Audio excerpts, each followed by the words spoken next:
Bespoke radio for the masses. Headline edition, July 8, 1947. The Army Air Forces has announced that a flying disc has been found and is now in the possession of the Army. If the game is rigged, change the game. Game changer.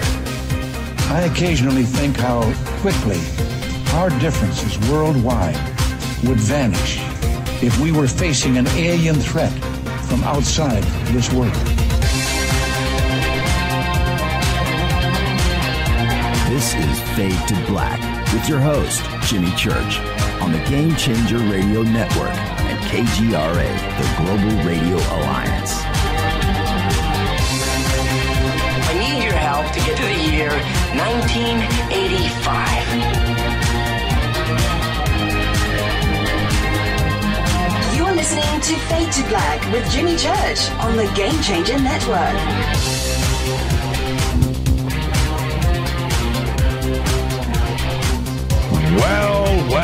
Well.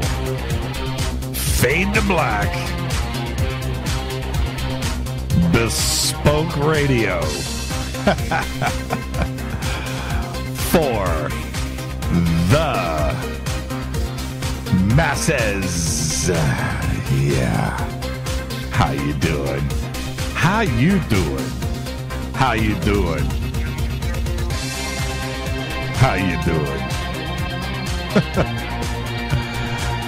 Yeah, man, it's Monday, October 15th, 2018.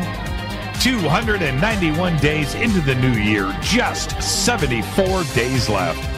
We are live from a bunker somewhere in the middle of beautiful downtown Burbank, California.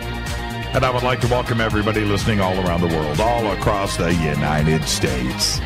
Hither and thither, to and fro, back and forth, up and down, east and west, north and south, far and near. This is Fade to Black for KJCR, the Game Changer Network, and KGRA, the planets.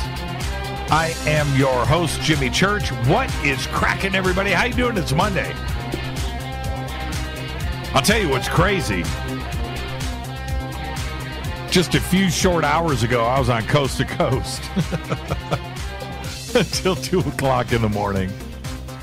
You know, you get home, it's 3. You get to sleep at 4.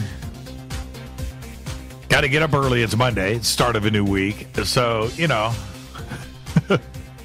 if I sound a little off kilter, you know why. It's Monday. It's so good to be back in the chair. It feels like, you know, and any weekend that, you know, I'm hosting Coast in between Fade to Black, it's truly like I've never stopped. I haven't stopped. I'm still on the radio. I just haven't stopped. And here we are. It's Monday. It's great to be here.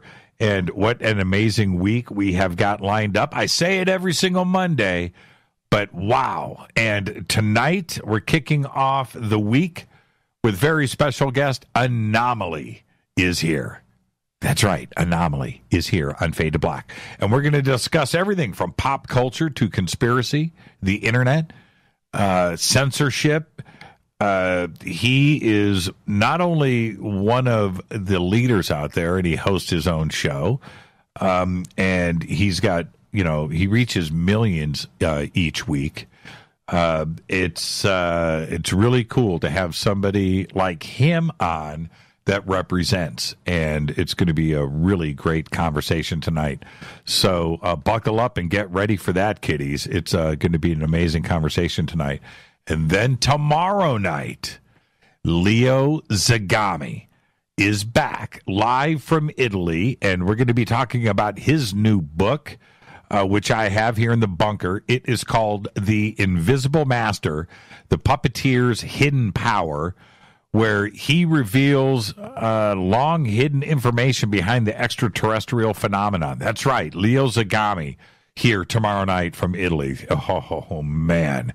And then Wednesday night, another exclusive, 3 of them in a row this week here on Fade to Black, because Michael Lee Hill is here, and we will reveal the members of that secret A.R. Borden NSA group. That's right.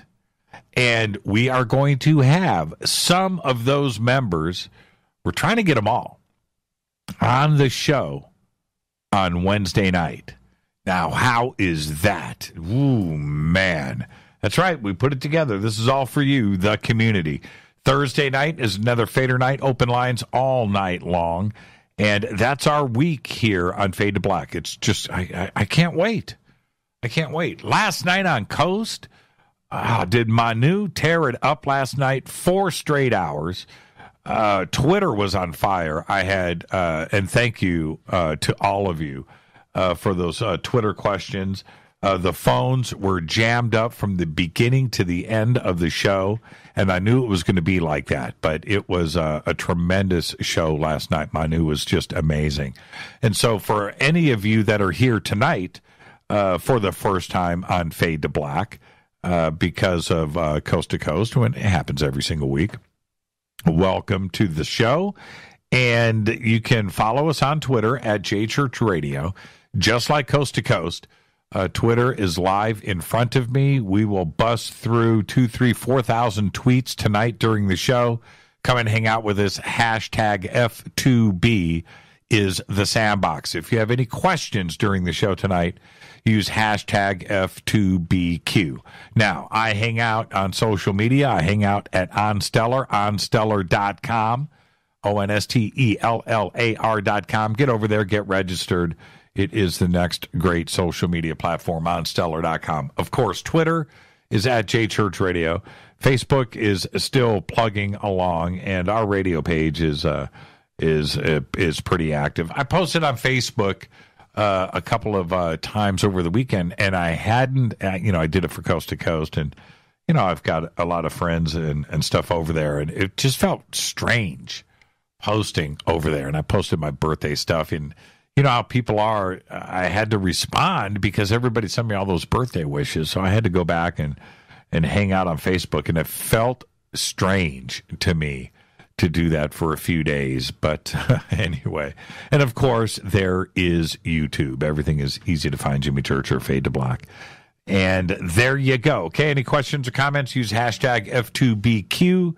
And you can also email throughout the show tonight, Jimmy@JimmyChurchRadio.com. Let's get to some breaking news. Today, sad day, Paul Allen, the co-founder of Microsoft, died today in Seattle from complications of non-Hodgkin's lymphoma. He was just 65 years old, and everything that he was doing for our community and the search for extraterrestrial life and it's just a drag. And when I look back around 1995, I got a set of videotapes. I was watching PBS, actually. I was watching a PBS telethon that they do every year in 1995, where they aired a documentary on the internet, and I was fascinated with it. So I went to KCET, the knowledge store that they used to have out in Woodland Hills at the Topanga Mall. And I went in there and I got the documentary series. It was 3 videos. And I used to have parties at my house where I would invite 5 or 6 friends over, and we would watch all 3 documentaries on the internet, the beginning of the internet, and everything going back to not only Apple and Microsoft, and of course Paul Allen is featured, and he's a kid, right? That video was produced 23 years ago now. So figure that into this number of him passing away today at 65. But nonetheless, it was the computer industry too as well, and the formation of all of it, and where the Windows platform came from, right? DOS, the operating system, and so forth. And so I feel like I knew Paul. I mean, I really like the guy. No matter what you feel about Microsoft and Bill Gates and everything else, right now, this show, our operating system, this world that we live in, would not have been possible without Paul Allen. And he left this planet today at the age of 65. Incredible. Incredible. It just goes to show you, he left $20 billion behind. And not even $20 billion in the bank is going to save your life from non-Hodgkin's lymphoma. Think about that. And also, the news broke out on the internet today. Ufologist and whistleblower Robert Bob Dean passed away on October 11th at the age of 89. He was sick for a very long time, and we were never able to get him on the show. We reached out to him many times over the years, but he was just sick. And he finally passed away at the age of 89 on October 11th. And, okay, so there you go. I hate to start off the show that way, but it is our community. And also, breaking news today, the Saudis are preparing a report that will acknowledge Jamal Khashoggi's death and that it was the result of an interrogation that went wrong, one that was intended to lead to his abduction and kidnapping from Turkey and taking him back to Saudi Arabia. And apparently this report is going to not only identify who was behind it, but that how the operation was carried out, and that the operation was carried out without clearance and transparency back to Saudi Arabia, and that those involved will be held responsible. Wow. Incredible. And this is about the media. This is about journalism, and there's a lot more to this besides the conspiracy of killing someone and taking his life. But this is also about freedom of speech and what it is to be a journalist today. It's a crazy story, and I don't think it's going to just disappear. And it appears to me that this is an attempt at squashing it. So we'll see. Don't forget to subscribe to our podcast. It is just $2 per month. Just go to jimmychurchradio.com, click on that podcast banner. It's updated every day. We have over 930 archive shows right there, all of the apps that you need for just $2 a month. It just helps support the show. You can also become a Fade or Not. Go to our membership section on the site and become a game changer. You know, a 1-year subscription, and you're going to get the bunker cam. You're going to get an autographed hat that we don't sell. Those autographed embroidered Fade to Black hats are exclusively for game changers. I don't give them away. I don't give them to friends. We don't sell them. They are exclusively for game changers. And you can get commercial-free downloadable archives and all that fun stuff right there in the membership section of jimmychurchradio.com. Also, don't forget to visit all of our sponsors here at Fade to Black by clicking on their banners at jimmychurchradio.com. I use and endorse all of those products. They've been with us for years for good reason. Okay, there you go. Like that River Moon coffee I just sipped on the air. That breaks every broadcast rule. You don't drink on the air. You don't go, but I do. Where am I at? Let's get this show cracking. Happy birthday to today. Penny Marshall is 75 years old. Penny's going to make it for 2 reasons. Obviously, Laverne, but also the movie Big. She directed that. I love Big. That was a good movie. Tito Jackson, the Jackson 5's guitar player, is 65 years old. Tito played some wacky guitars over the years, too, didn't he? Man, sequins. Just, but back in the day, do you remember back in the day, he played like a white Fender Strat. So there you go. Tito Jackson today, he played one of those right there, right there. Tito Jackson is 65. I wonder if he still plays. Sure he does. On this day in history, OTD, it went down. Mata Hari, the archetype of the seductive female spy, is executed for espionage by a French firing squad at Vincennes outside of Paris. That's right. She was a double agent. She played both sides and got caught. Mata Hari. executed in 1917 on this day. Fader fact. Here you go. This is vetted. This is a Fader fact. Both John Adams and Thomas Jefferson died on July 4th, 1826. Same day, July 4th, exactly 50 years after the adoption of the Declaration of Independence. John Adams and Thomas Jefferson. Ain't that a trip? That's a Fader fact right there. Now, tonight, An0maly is here. Very special guest. It's going to be an amazing conversation. And so get ready for that. Tomorrow night, Leo Zagami is here to talk about his new book, The Invisible Master.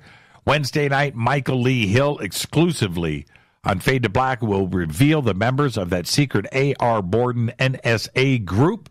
Thursday night's another Fader night, open lines all night long. Now, I wanted to mention, I want everybody's reaction to this, and I just thought of it because Justin just posted this picture of an octopus, right? Have you guys seen Solo, right? The latest Star Wars film, right? Solo, have you seen it? I gotta say, it's pretty good. Yeah, it's good. I don't care what any Star Wars fanatic is going to complain about that, and they did. That's a good movie. Yep. And there's a really good octopus scene in the flick with a black hole. Yep. And light speed. Anyway, Solo. Yeah, really good flick. All right, now, today, my friends, is one of those days that I just want you to listen. I want you to free your mind for a few minutes. Just go with it.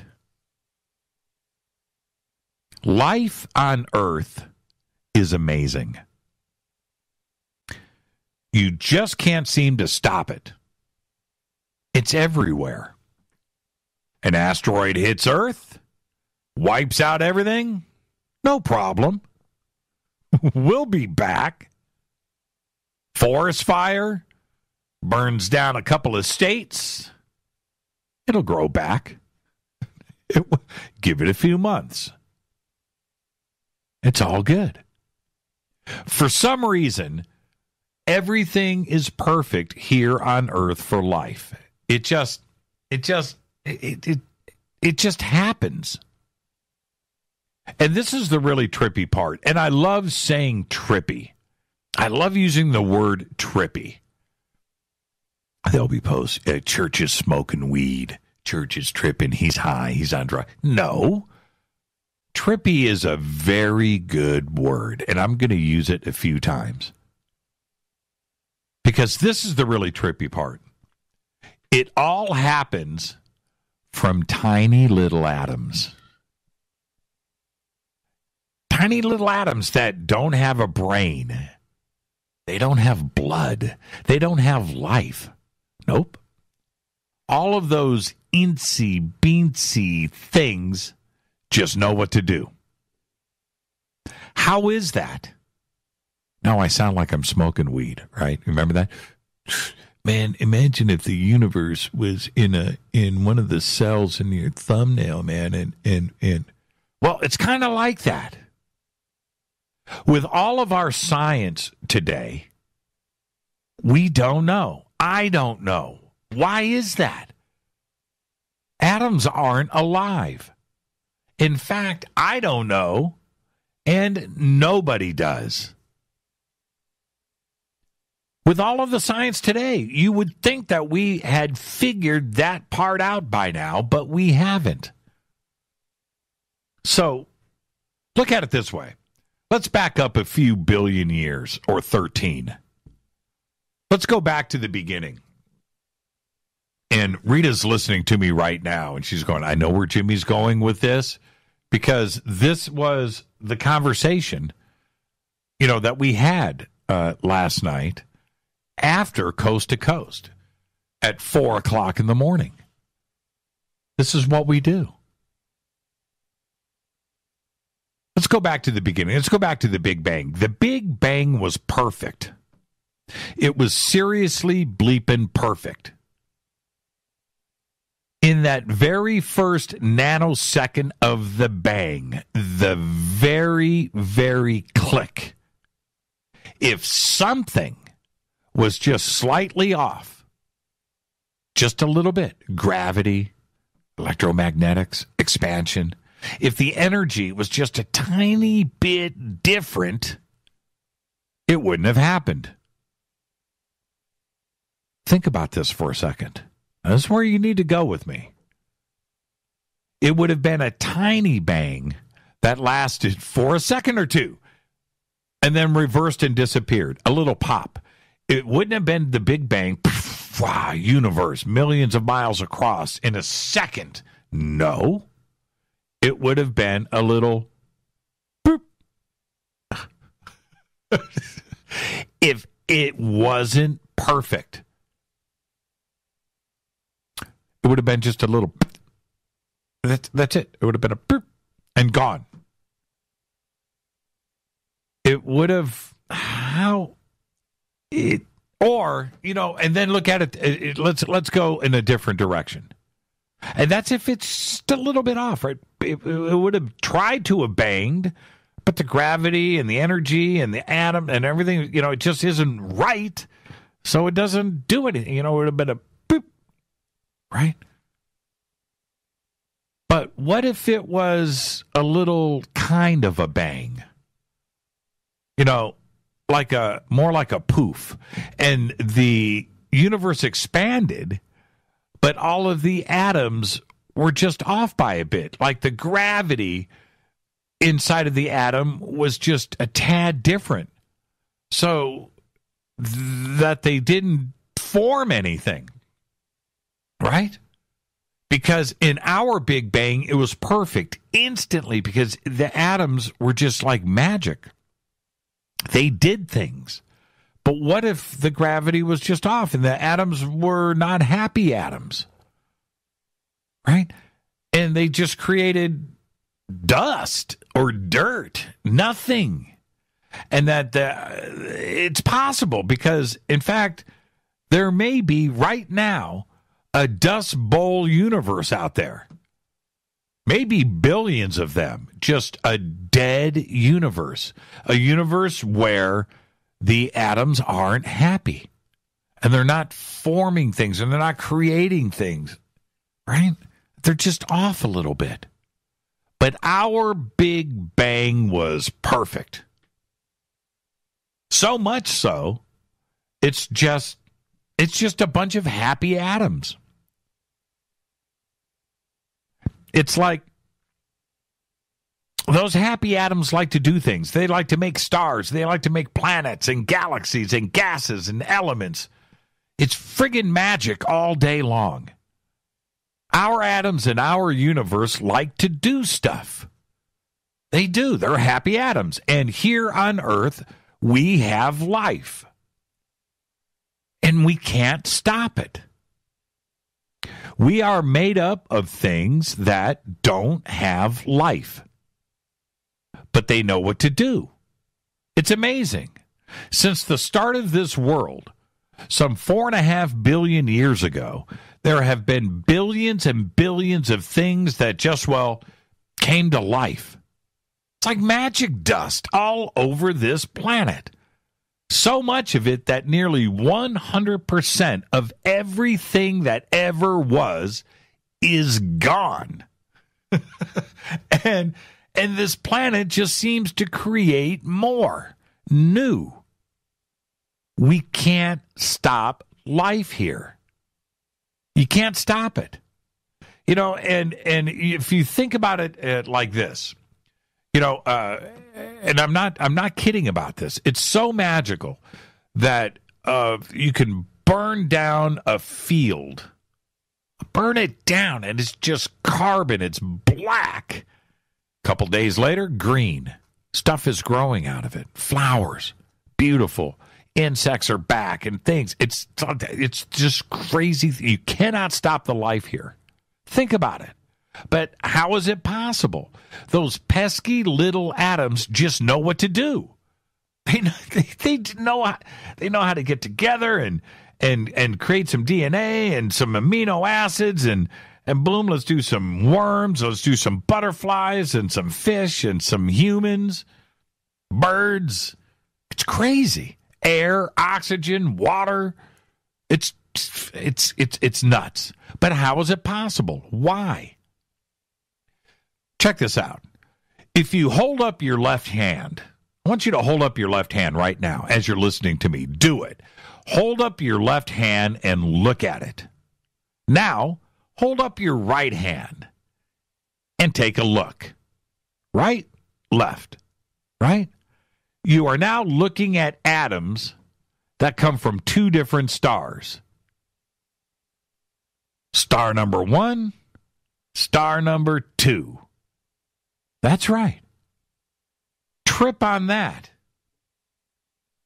In Bill Bryan's book, and I think it's called like The History of Everything or something, he says something like, if you pick, and Rita and I were talking about this last night, debating this, but if you picked all the atoms off of you with a pair of tweezers, right?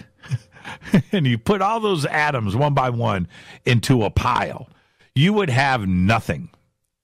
No life. The atoms are there, but there's no life in that pile. You're not in that pile, right? You're not there. It's not you. And now those atoms that you've picked apart and have put in this pile are free to go and build something else, like rocks. Whoa. Trip on that, right? And if the Big Bang was just a little bit off, just a tad, you wouldn't be able to trip on my words right now. And that's trippy. And you also wouldn't be able to pick those atoms off of your body. It's a crazy thought. How do atoms know what to do? Why are some elements, why are some gold or diamonds or carbon or water or air or bones or rocks, grass, butterflies? I don't know. How are atoms creating us, ultimately forming DNA, our brains, where we can have consciousness, where we can laugh and create? If the Big Bang was just a tad off, just a tad, think about that. Seriously. This is Fade to Black. I'm your host, Jimmy Church. Tonight, An0maly is here. It's going to be a great conversation. Get ready for that. I'll be right back after this short break. Tomorrow night, Leo Zagami. Wednesday night, Michael Lee Hill and the A.R. Borden NSA group exclusively right here on Fade to Black. I am your host, Jimmy Church, on the Game Changer Network and KGRA The Planet. Email is jimmy@jimmychurchradio.com. You can also follow me on Twitter @jchurchradio. And I'll be right back with our guest, An0maly. Stay with me. I'll be right back.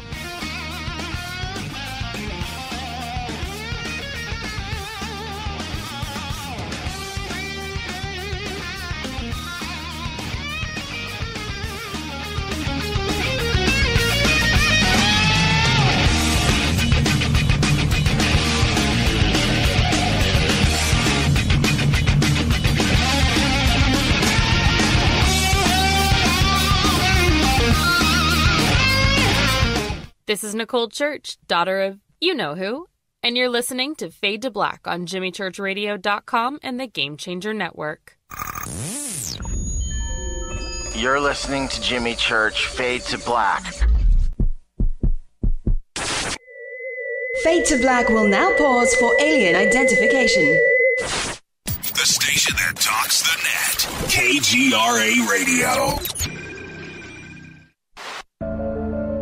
When you take the beans from Central America with dashes of Indonesian and African mixed in and then roast it to the dark side of Fade to Black, you create the ultimate brew of fringe. Introducing the Fade to Black blend from River Moon Coffee. Yes, River Moon's darkest customized roast was created for the love of Fade to Black. The alchemy of masterful roasting and smoking the beans is in every sip of this full-bodied, dark Java. I need my coffee dark, deep, with distinct bittersweet chocolate highlights, just like the bunker. Leaning further into the darkness of the roast is Fade to Black blend from River Moon Coffee. Just click on the banner at jimmychurchradio.com and use the promo code F2BBLEND for 15% off of your order today. Go Beckley Teppy. This is Jimmy Church of Fade to Black, and you can get our podcast for just $2 per month. All you have to do is click on the podcast banner over at jimmychurchradio.com. Times are changing. The circus of politics, healthcare's low standards and high prices, and let's not forget food quality. What to do? Arm yourself with Life Change Tea at getthetea.com. In a world of chemical imbalance and poor air and water quality, it's time you make a move. Log on to getthetea.com and stock up on organic non-GMO supplements. Don't forget the tea. Cleansing your body never felt so good. And we have a brand new tea called Takedown Tea, which helps support healthy glucose. All natural body support so you can be at your best, naturally. All you have to do is log on to getthetea.com. That's getthetea.com. We're not a fad that comes and goes. We are the real deal. Join us and armor up. Getthetea.com. That's getthetea.com. Changing America's health one tea bag at a time. 9 out of 10 geneticists agree. Fade to Black is not your father's radio show on the Game Changer Radio Network and KGRA, The Planet. Do you want to lose weight but have no idea where to begin? The Fast Start Diet, a 3-day weight loss plan, is the answer. 3 days of nutritionally balanced, calorie-restricted meals delivered right to your door. No shopping, no measuring, and no cooking. Everything is prepared for you and ready to eat at home or on the go. The Fast Start Diet has all the amazing benefits of intermittent fasting without starving. We've helped thousands of people who have struggled to reach their weight loss goals. Isn't it time we helped you? With the Fast Start Diet, you'll lose weight and feel great. Find Fast Start Diet on Amazon or go to faststartdiet.com and use promo code TALK to get 10% off your first box.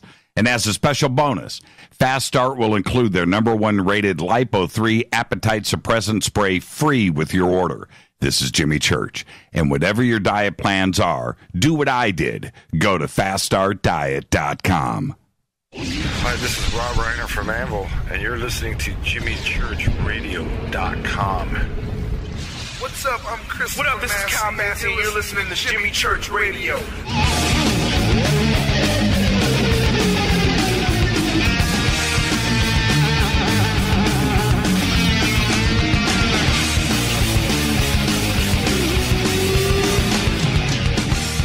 All right, welcome back.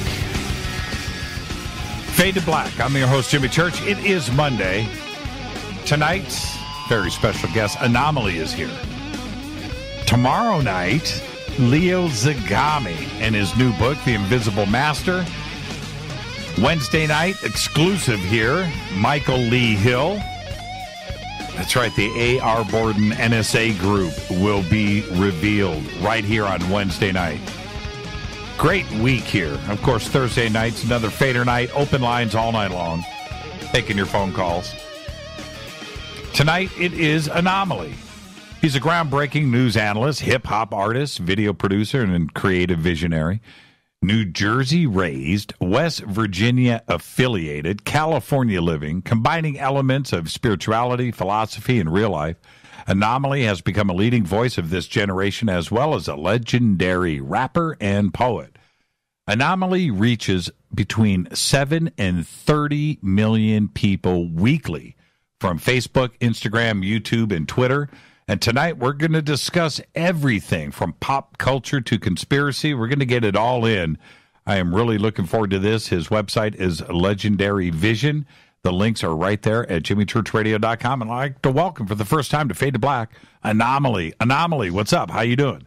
I'm blessed. I'm great. Thank you for having me. No, I'm blessed, and I'm great, and thank you for having me. So there you go, right? We all are. We're all blessed. That's a good attitude. Absolutely. And before we get started, An0maly, you probably know you're going to get the first-time guest disclaimer, which goes like this. It's just you and I sitting on my couch having a conversation as friends, and where that conversation starts, it starts. Where it ends, but we're going to end as friends. There you go. You ready? Absolutely. I love that. Now, I've got to know. I'm going to ask you this first. This is like host to host, right? Let's do that for a second. You have an impact to millions of people. Do you feel that impact? Do you choose your words carefully? Absolutely. Yeah. I feel the impact. I try to choose everything, like very sensitive to what I post, even picture posts. So I do my best for sure on that. And I feel it for sure. Today, we have, the technology today, An0maly, you grasp it, you get it, your generation understands it, smartphones and tablets and Instagram and how you can reach and touch the emotions of so many in just a nanosecond, right? You can just alter things. You can change people. And you understand that. But so does everybody else. So does the man, right? They know how to alter emotions and affect people. How do you feel about that and the use of the internet to divide and conquer? On that note, I know a study came out last year, 2 years ago, about Facebook. They did a test without anyone knowing, manipulating people's emotions. And of course, people know now they're using artificial intelligence, machine learning, algorithms and such. So, I mean, it's a lot of power for everyone to have. And overall, though, I think it's pretty good. And, the censorship is obviously not great, but I'm optimistic. So I'm like, with all this technology and all this power, it could be a lot worse. And I think it's up to all the good people on the planet to make sure that it doesn't go there, because it hasn't yet, but it's creeping. And you speak out about this a lot, and so do I. Do you think that, people are listening? Absolutely. I think a lot of people are listening. I think a lot of people are evolving. But also, I think there's only so much that even me or you or millions of people can do, because when it comes to these tech companies and even politicians, world leaders, and people who are really running the show with this tech, even if you know what's going on, it's hard to say how to really counter it in the long term. So. And what do you make of? It's one thing to have your audience and my audience, and I feel that they get it. I really do. I think they understand it, and we've been speaking about it for so long now. But then you have the other, literally 99.9% of the planet that's not listening to you or I, and they're oblivious to it. And I don't even know if they care that they are manipulated or if what they are reading is true or not. Totally. I mean, I don't know how high the percentage is, but that's why my overarching message is always change yourself to change the world, because everybody wants to attack the top. But, the reason they do stuff is because they get away with it. A lot of people are brainwashed by television, media, even music in some elements, the internet, what's being highlighted and headlined, and the majority of people don't care. So it's up to us to change it from the bottom up, because if people keep buying it, they'll keep selling it. When do you think the change started to happen? You're a generation behind me. And by the way, I'm just going to let the audience know that An0maly and I met earlier this year at the NAMM show. And when I walk around like the NAMM show, An0maly, I'm the old guy in the room, right? I understand that. You're a generation behind me, but you're still old enough to see the changes that have occurred on the internet. The internet used to be a very fun place. It's not that way anymore. When did you start to see the changes in people's emotions and the fighting and trolling and these crazy posts. When did you start to see it happen? I mean, I think people were always maybe trolling. And I think when it first started, people were a lot more vulgar because it was this place that you were anonymous. But it seems like Facebook, Twitter, and Google have kind of swallowed it up and, you know, made the censorship bigger, the PC culture and the anti-cursing bigger, which maybe for family and kids, that's okay. But they've slowly, I feel like, continued to censor and rig their algorithms to favor the news that they want to favor. It's gotten more and more rigged, more and more controlled. And now the social media companies, they have like news built into it. So it's not just that they're allowing free thought. They're kicking certain people off their platforms while kind of leading everybody to the headlines they want to lead them to. So I feel like it's gotten definitely closed up a bit. But like I said, I mean, it could be worse. So we're at a crossroads, I think. Why do you think it is when we look at somebody like Alex Jones, who I've followed since he had first started? You know, I can go back to first time I heard Alex Jones's name was probably around 2008. And so that's 10 years ago. And so you have an example of like Alex Jones, and where they've obviously made an example of him. But they don't seem to be having any discretion here. It's the right, it's the left. You can even be in the middle. They don't want. It seems like they don't want anybody to voice an opinion on whatever the subject is, and that they want to control what the message is.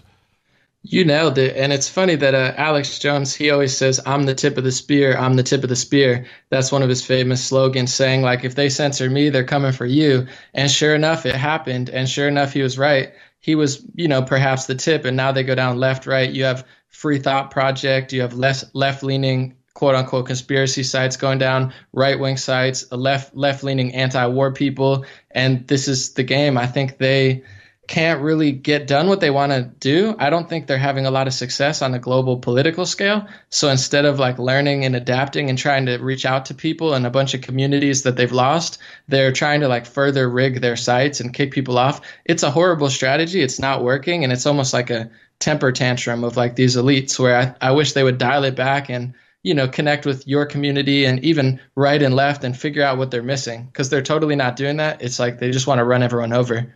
There used to be, this was the culture of Silicon Valley, and this is not a joke. And going back to like when Bill Gates was a kid, right? If you go back to the culture of 1995 Silicon Valley, it was rebels.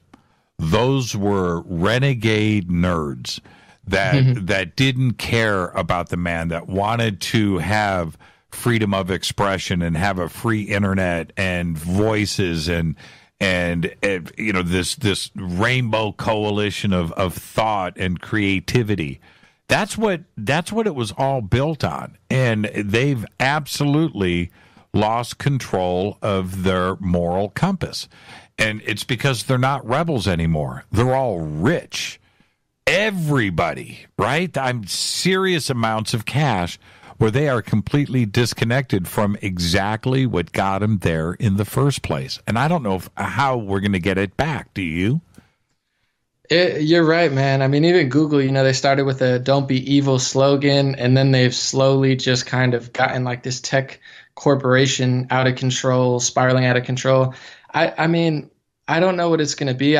We got to see how far they go, because even this last week they deleted, I think, 800 Facebook pages. It's scary because, like, you know, once they take away Alex and then, you know, maybe Free Thought Project and others, I feel like we're only a few knocks down the peg. So we could always migrate to other social medias, but I feel like no one wants to do it. We've built up such a big platform on some of them that it's a tricky situation. And I don't know that I agree with government getting involved either. So it's like a very sticky situation. Now, how about you? Because, for instance, on your Facebook page, if the numbers are wrong, you can correct me. It doesn't matter. We can just use round numbers. But you've got over 500,000 followers just on your Facebook page. That's a lot of influence. Have they come after you? Have you had any threats? Have you felt anything on the censorship side? Yeah, I want to start off on a positive note. I want to say I've been very blessed, and I'm getting like 3 to 8 million views a week sometimes. Like that's an incredible number, and Facebook's been very kind to me on that note. But I had a 24-hour ban because I posted this racist tweet from a New York Times editor, and I was just pointing out how they took Roseanne's show away. But then this woman they gave a promotion to, and they banned me. And then they started tracking my location. They said, An0maly, what's your real name? What's what's all this stuff? And I gave it to them. I have it on my Facebook page. And they're like, we have to track you permanently. And I got like 3-4 pop-ups. They're already tracking me. And they're just like, we need to track you 24/7. I was like, that's fine if that's what you got to do. And then I did a video on South Africa, and they took it down, but then reinstated it. So those are very minor. Besides the tracking location, I think that's pretty creepy. But overall, in this day and age, they've been very, very kind to me. And I think it's because I try to lead with truth. I try not to say anything I don't know. If I don't know it, I let that be known. Like I don't push any quote unquote conspiracy theories, without questioning and making sure. And I'm as nice as possible. So, those are minor, but overall, they haven't really messed with my reach, and I'm pretty good at social media. So they've let me for now kind of thrive. You would think that with somebody, some of these pages that they pull down, 2 million, 2.9, 2.5, 2 million followers and subscribers, that's also money and revenue back to Facebook. And you would think that that would have some kind of influence on their decisions, but it didn't. And a lot of people lost their jobs.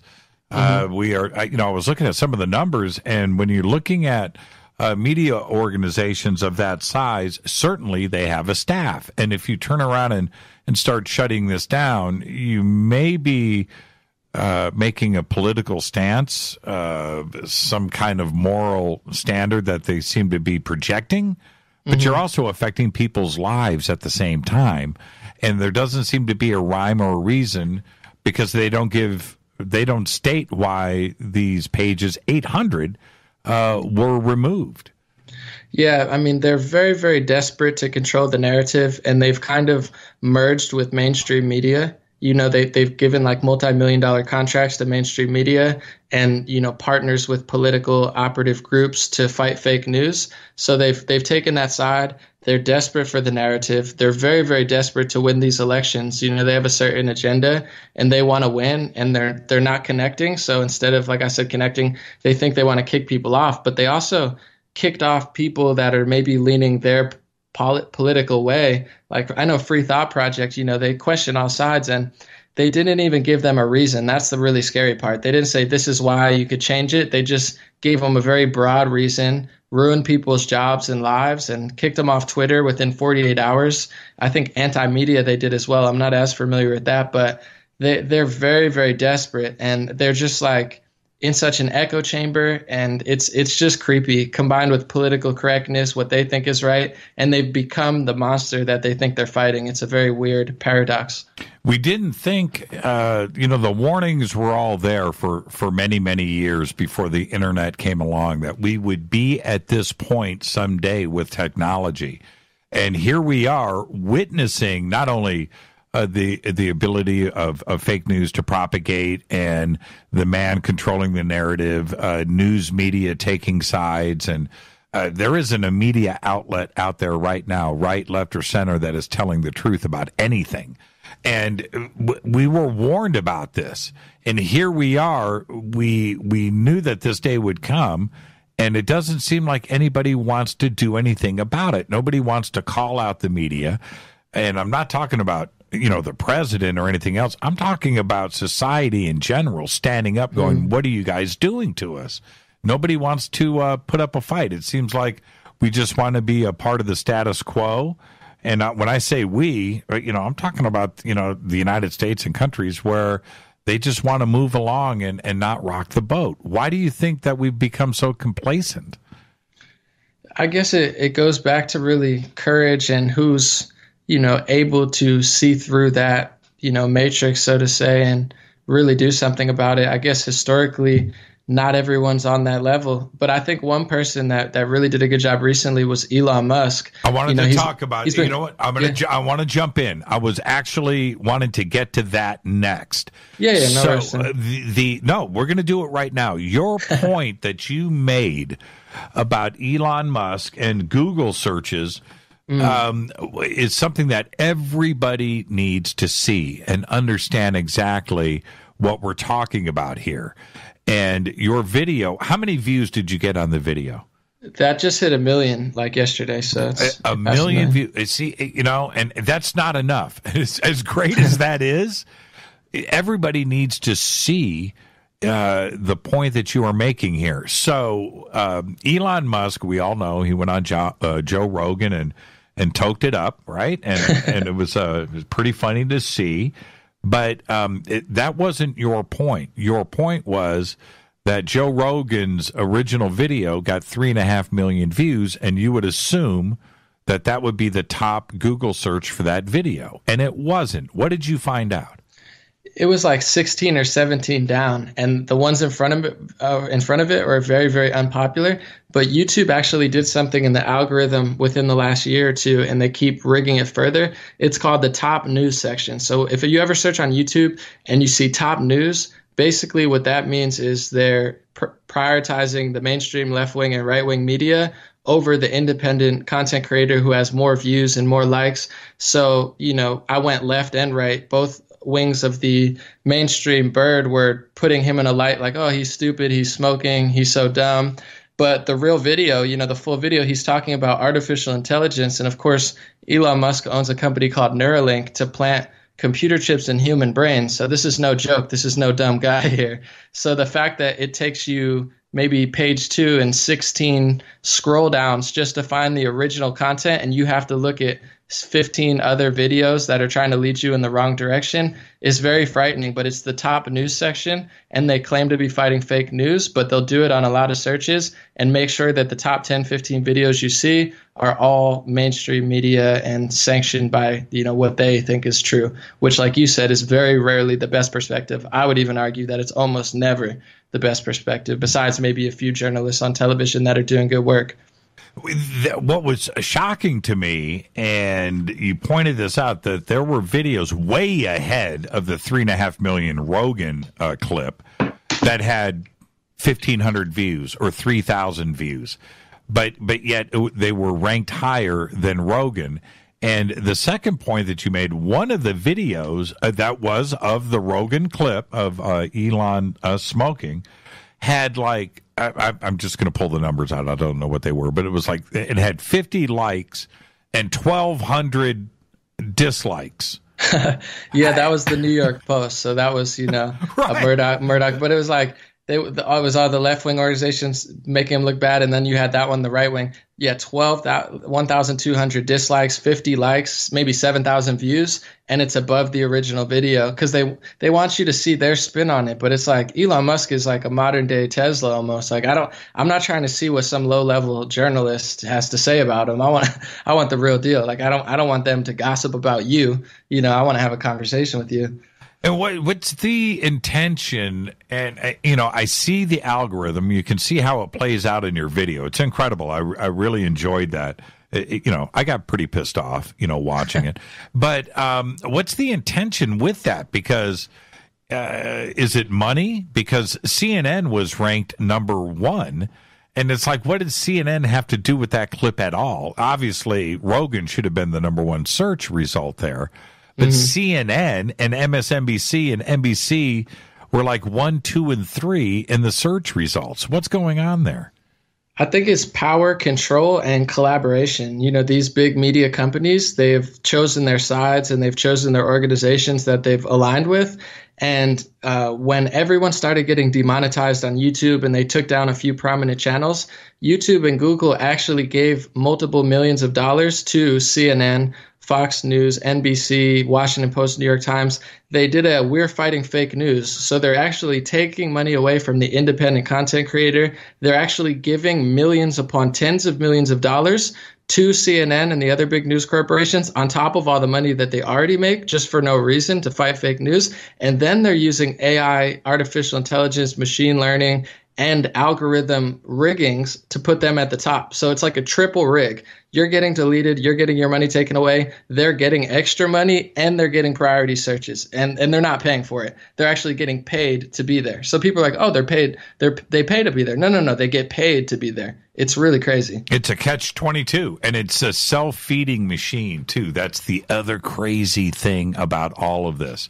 It's a circle, and they get millions and millions of people to jump on that treadmill that takes them in this advertising circle. That's one side of it is paying, the other side of it is paying, and then you get in this circle of clicks that you can't get out of. It is an unbelievably profitable machine that is running. Absolutely. And they're also, like they did to Alex and a few other content creators, they have shut down even organizations that are not pushing the agenda that they want to. They've actually pressured even Patreon, which was created to get around the censorship and the demonetization. And they're pressuring places like Visa and MasterCard to not accept certain things, and PayPal. So it's like they're not only rigging everything and taking the money away, but they're pressuring the biggest financial organizations to not accept the money for like complete destruction of whatever that company is. Yeah. Do you have any? We've got about a minute to the break. Do you have any updates on what happened with Alex and PayPal? What did he end up doing to take care of that too as well? I think he's always been in lawsuits, even before they kicked him off, because he says stuff and people come at him. So he said he was going to go at them. I don't know the update, but I know that it's basically been anointed that no one wants to support Alex Jones. So PayPal pulled out, Facebook, Twitter, YouTube, Spotify, he got kicked off basically everywhere. He was the first one to just get ruined off everything. And then they came for PayPal after to try to really close up his finances. Yeah, I don't know with anybody that's a content creator like Alex, you can always go back to your own website and put everything on there. But that's not what this is about. What it is is that everything happened all at the same time. And that's where it feels a little bit funny to me when you have, Apple and Twitter. Twitter held out for a little bit, but the way that Google and YouTube and Facebook, everything happened, and Apple and Spotify all happened at the same time. And you have to ask yourself if those phone calls, if they weren't all on some Skype meeting and said, we're going to pull the trigger all at the same time on Jones. And love him or hate him, it's not the point. The point is it's censorship. And I don't know how else to deal with it. An0maly, stay right there. This is Fade to Black. I'm your host, Jimmy Church. I'm going to take a quick break and continue this conversation when we come back. Stay with us.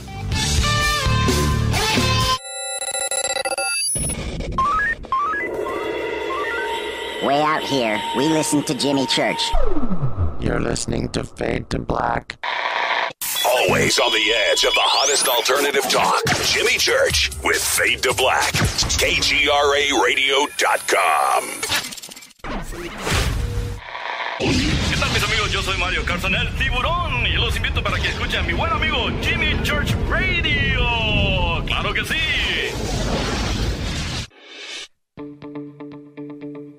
Hurricanes, earthquakes, wildfires. This year we've experienced more than our fair share. This is Jimmy Church of Fade to Black, and last month I decided to make sure my family does not have to worry about food should we get caught in a real emergency situation. Introducing An0maly, a healthy, storable product that tastes so good that you'll want to eat it every day instead of just during those times of duress. All An0maly products have a 25-year shelf life, are MSG and GMO-free, no preservatives, and are made in America. With the An0maly pack in your home, you'll be able to sleep at night knowing that you've protected your family. Not only have I tasted and tested, I own it. Now you can too. Just click on the An0maly banner on JimmyChurchRadio.com and use the promo code Jimmy when you order. In addition to a discount, we'll send you an autographed Fade to Black t-shirt. Seriously.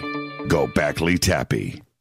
Do you want to be an official Fadernaut? Of course you do. This is Jimmy Church of Fade to Black. Just go to our membership section at JimmyChurchRadio.com. So, you love talk radio? Then you'll love TalkStreamLive.com. TalkStream Live is always on, 24/7, with the best streaming talk shows. Find your favorite talkers and discover some new ones. It's free, readily available online or on mobile with any smartphone or tablet. Finding your favorite talk shows all in one place has gotten a whole lot easier. Just go to TalkStreamLive.com. Be sure to download the free apps from Google Play or the iTunes App Store. You listen to us, and we listen to you. And so does the CIA. KGRARadio.com. If you have hard water, the lime scale not only leaves white spots, it clogs pipes and breaks down appliances, costing you hundreds of dollars in energy and wear. Eliminate lime scale and other water issues like brown staining and bad odors with HydroCare water products available from Wave Home Solutions. Wave's affordable water systems don't use salts or chemicals. You'll love the way your water tastes, smells, and looks. Satisfaction guaranteed. For more information, go to bestwater123.com. That's bestwater123.com. Are you intrigued by paranormal talk radio? You'll love the new paranormal radio app from TalkStream Live. You'll find a great selection of talk shows covering UFOs, ghosts, strange phenomena, and much more. Download the paranormal radio app now and start listening to the very best in paranormal talk entertainment, including the network you're listening to right now, the paranormal radio app, free in Google Play and the iOS App Store. You are listening to Fade to Black with Jimmy Church on the Game Changer Network. Oi, oi, I'm Reese Evans. You're listening to Jimmy Church. This is Revolution. The revolution will not be televised. The revolution is on radio. Ciao.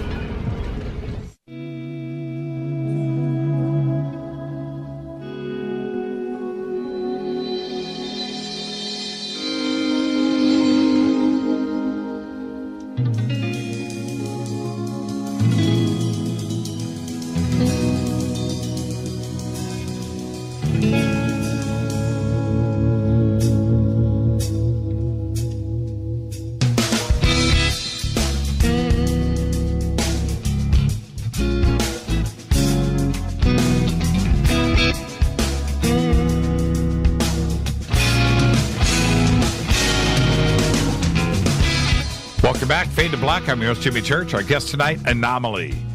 Tomorrow night, Leo Zagami is here. Wednesday night, Michael Lee Hill. That's right, the NSA group, A.R. Borden. It's going to be disclosed exclusively right here Wednesday night. Yeah, how do you like that, An0maly? We're going to be breaking down the NSA on Wednesday night's show. And good luck. Yeah, I can't wait for things to start to go haywire. Technically, it's really funny. Anytime I mention anything like that on the air, suddenly you start to hear crackles and pops, and something goes down. It's pretty funny. The internet router will go funky. It happens every time. I'm just used to it. You got to go with the flow. Now. You are a news analyst, and one of the things that I really enjoy about the way that you do things is you break it down for everybody. But I have to go one step behind that with you. How do you get your news? There's a good Dick Gregory quote. I don't know if you know Dick Gregory, activist and, pretty smart guy.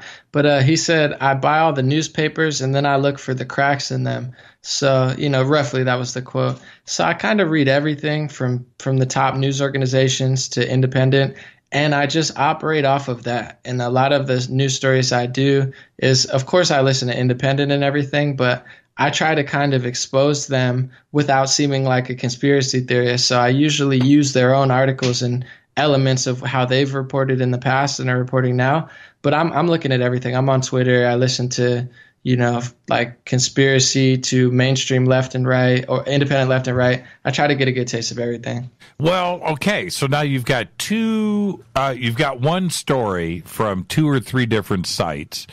And you and I both know the drill. 3 different opinions, 3 different sets of facts Now what do you do? Do you connect the dots? How do you pull the truth out of three different things?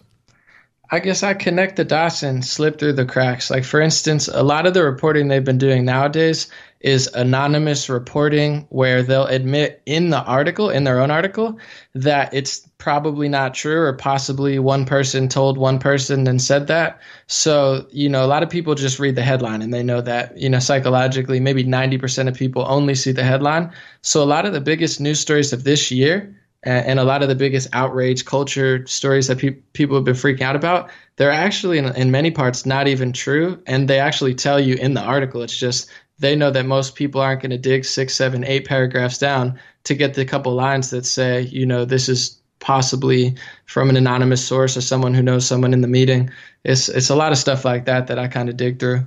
Do you find it difficult, as I do? Do you find it difficult to go to like CNN and see one side slanted, right? One obvious agenda going on.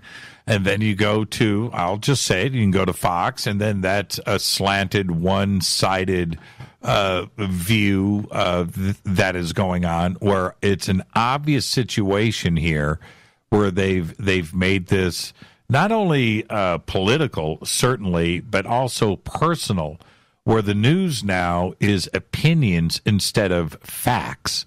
And that's what I find so disheartening here, is that we've gone away from reporting the news to stating opinion and trying to affect the populace that way.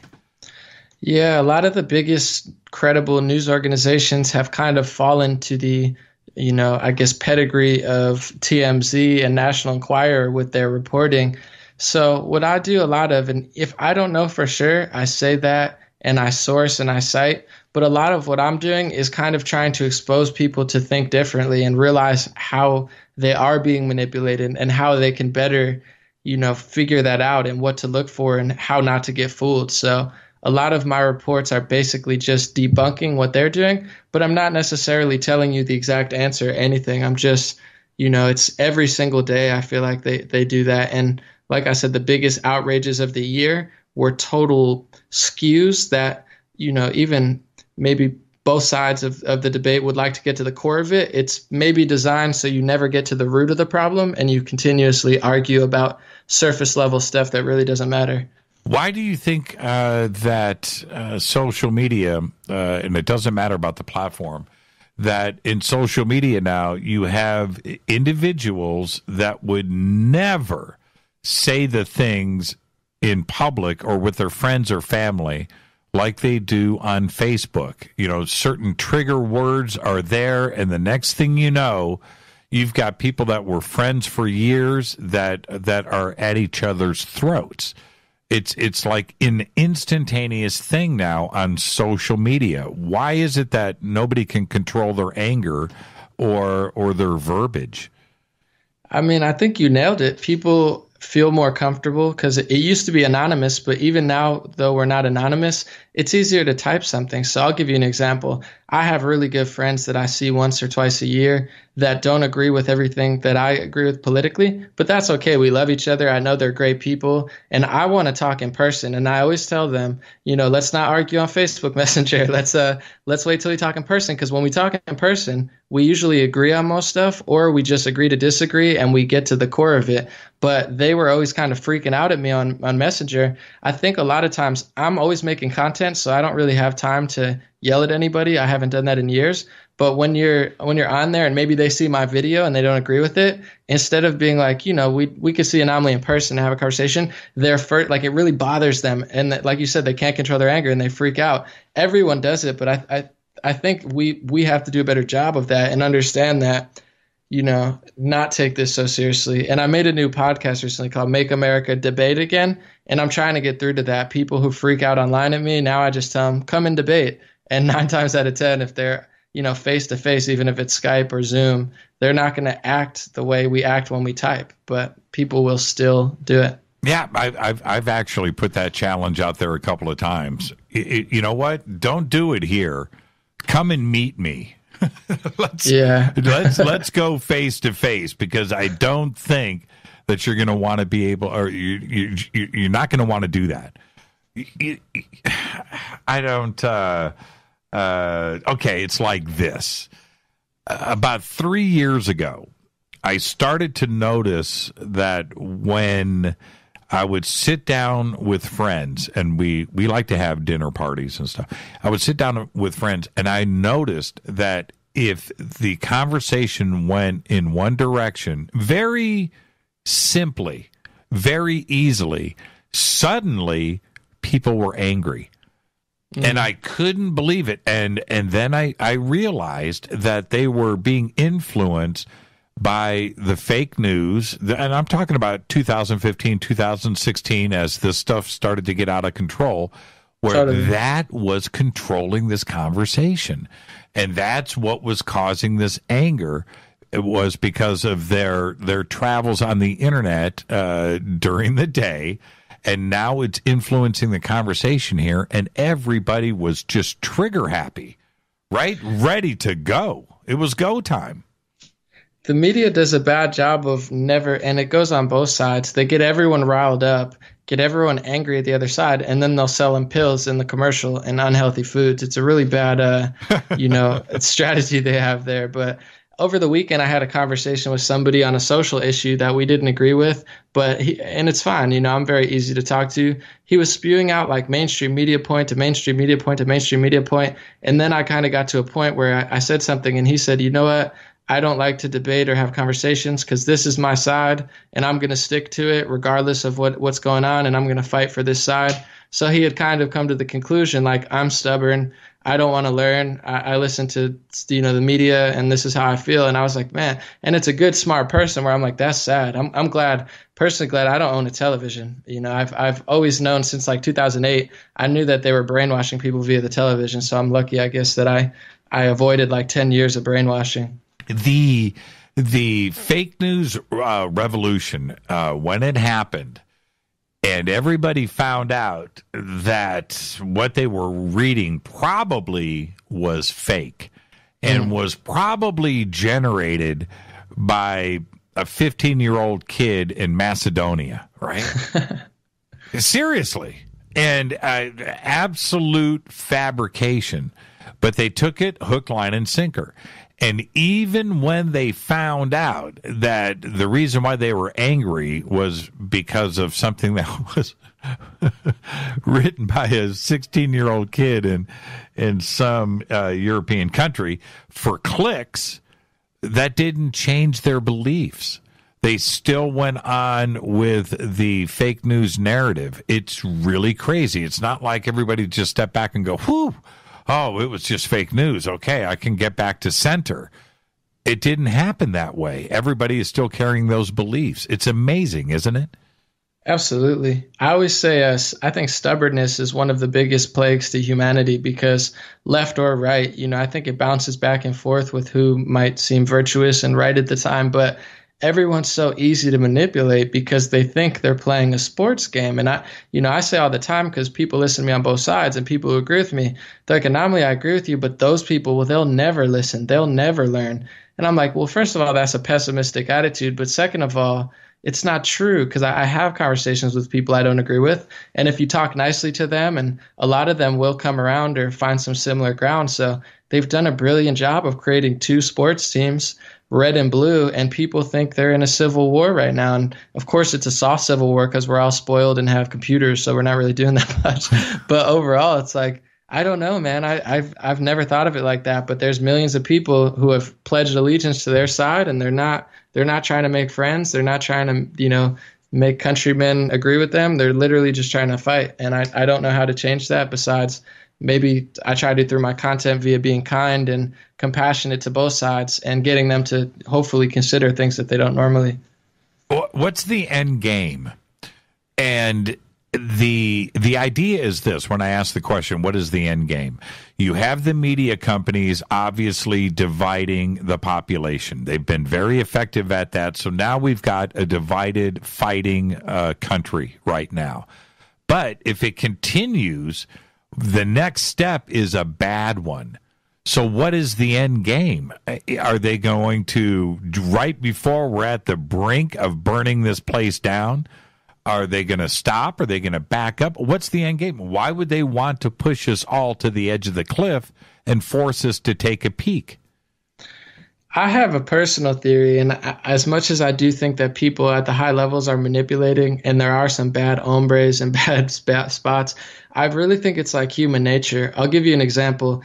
I play basketball, and if I'm playing basketball, outside of the court, there's no referees. We're supposed to self-manage ourselves. There's no politics. There's no really social aspects. People still cheat. They fight. They argue. There's something about humans that, we just don't get along as easily as we should. We don't have enough compassion. We don't have enough understanding and consideration for each other. I don't know if it was the way people were raised, or maybe they're hurt and lost and confused and angry.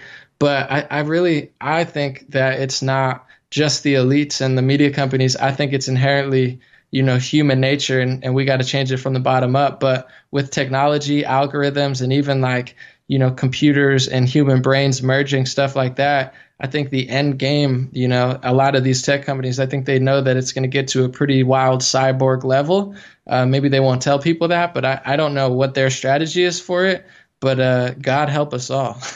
I know. And see, this is what I find really strange, and especially here in the United States more so than any place else, in that this country was built on an immigration policy where this is a country of immigrants, where, whether you're Polish or German or French or Scottish or Irish or Italian, Russian, Chinese, Japanese, everybody here understood that that's what made this country great, right? That we're all different, right? Mm-hmm. And that's what made us so strong. And we can't even recognize that part anymore.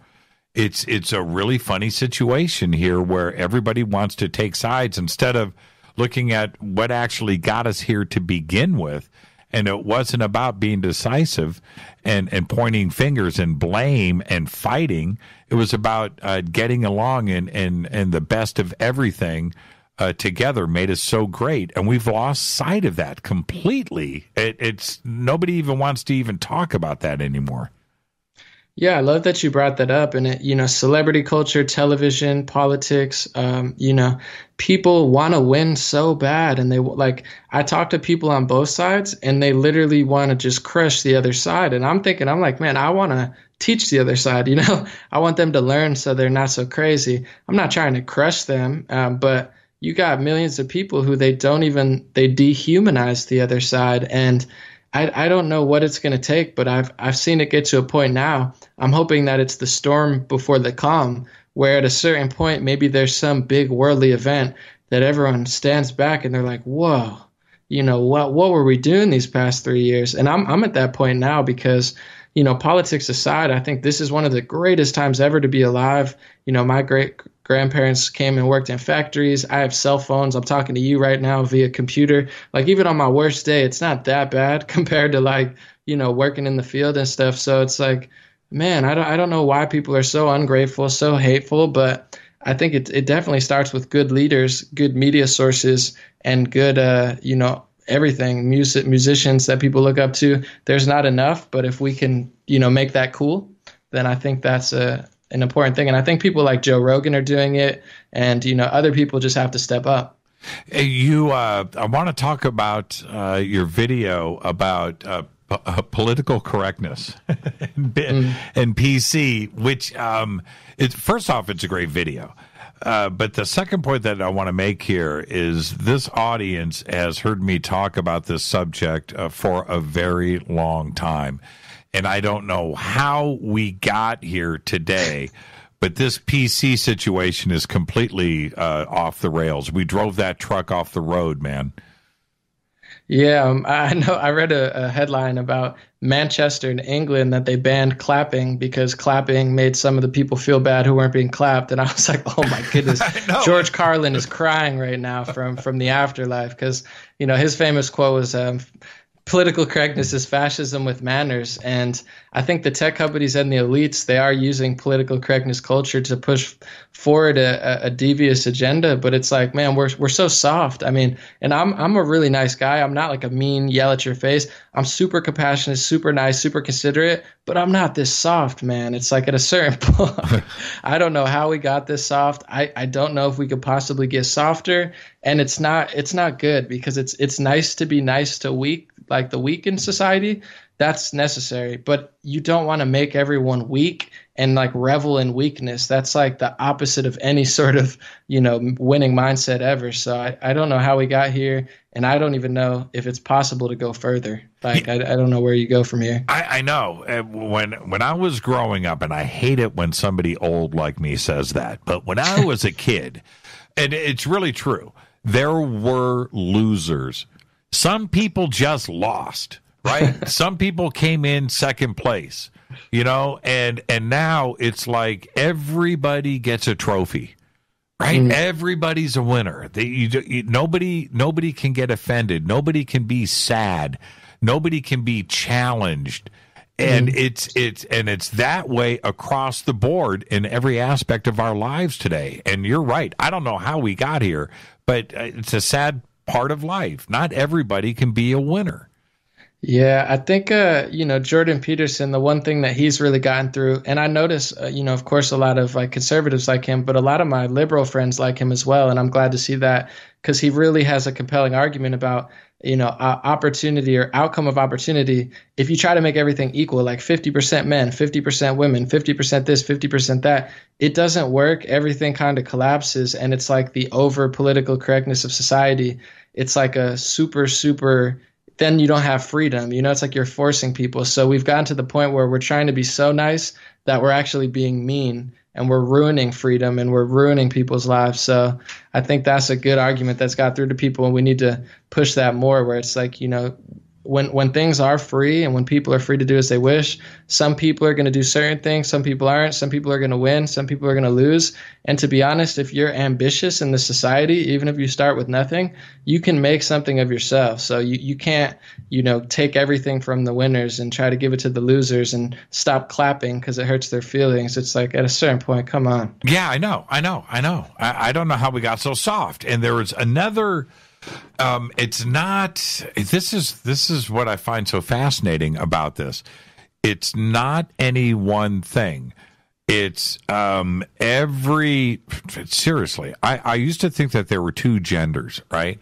Now there's 150. I can't identify them all anymore. Now, and I'm not trying to be Archie Bunker here, but that what I just said, as sensitive of an issue that is one tiny sliver of society, and you can go and point at any type of demographic, any group, any person, anything for any reason. It doesn't matter. But now everybody wants an equal footing and an equal platform and equal this, and everybody. It has gotten to the point where I just think we need to step back and go, wait a minute. It's not about being mean, and it's not about being nice to everybody. It's like, what are we actually trying to? What's the goal? What is it that we are trying to achieve with this type of political correctness on every aspect of our lives? That in itself is censorship. Absolutely. I mean, and they're using that narrative to censor up a lot of people, saying that they're hurting their feelings. But then certain people could say whatever they want and it's not hurting their feelings. I know I said today on Twitter, and I really mean it, I think if Martin Luther King were here today, that he would not be very well liked among the social justice warriors, because he preached equality. He wanted to be treated equal. He wanted people to be treated by content of character, not the color of their skin, but who they were, their soul, their spirit. And that's a direct threat to the, extremist social justice, political correct warriors, because they say, no, we're not judging you by content of character. You're this color. You're this color. We are not equal. We want this. We want that. So if Martin Luther King were here today, I think they would try to eat him alive. Just like, a lot of good people saying a lot of good things, they're falling, and in both sides of the political debate. And when you do this, it's like, I think of it like crabs in a bucket. I think we have to be kind and considerate to each other, because if we start dragging each other down, we're going to drag all of society to the bottom of the bucket until there's no prosperity for anyone. So I don't think this is going to end well if something's not done. But I do think people are rebelling, and even politically all over the world. I don't think it has so much to do with even certain policies. They'll tell you on the news, I think a lot of people, that's a big driving factor. Is they're sick and tired of like being told that everything they say is offensive, and their existence, just them existing, that it's offensive. I think it's really leading a lot of people, away from those parties. Yeah, and you know who, and today with all of this political correctness, and I'm not scared, and I know my audience, and I respect them all. But you know who has really been losing in all of this political correctness? Me. And what I mean by that is, you know what? I like to eat meat. I like to. I saw you today. It was so funny. You go, I'm drinking coconut milk, right? Yeah. in your coffee. Well, and when you said that, I stepped back. I like cream in my coffee. Man, I got half and half. I'm drinking coffee right now with half and half in it. And you know what? It tastes good. But by saying that, what do? It's like I'm offending. What do you mean I'm offending you? Because I like to eat a hamburger and have cream in my coffee? Or I can go on and on. It's just like, wait a minute. I'm not saying anything about you or your diet, whatever it may be. It doesn't offend me. Go and do your thing. But there are certain things that I enjoy that suddenly I get comments or I get weird looks, and I just don't understand that. I really, really don't. It's like, wait a minute, I have rights too.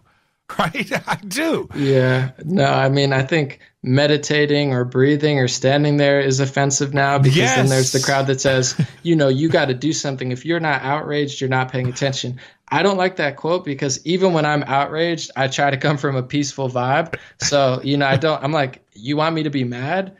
There's a really good list too. I forget who made it. I actually think it was Tucker Carlson, believe it or not, but he got a compilation of like 100 things that they said were racist. And it literally was like air not being racist is racist, standing, sitting. And like, you'd think it's a joke, but there were actual articles to like fringe journalists who were like, everything is racist. And the worst part about that is I'm somebody who believes that there is still, racism, and there are people that are ignorant. So when you make everything offensive, you're actually helping the worst of the worst, because now you're blurring the lines of reality. Like if you're a bad person for sitting there drinking cream, then you're giving other bad people a pass. It's like we gotta hone in. I think we're so privileged that we've lost touch. They say that hard times create weak men, or hard times create good people, or good times create weak men, and weak men create hard times. It's the cycle, and God help us. Hopefully we get stronger now, because I don't want hard times. No, and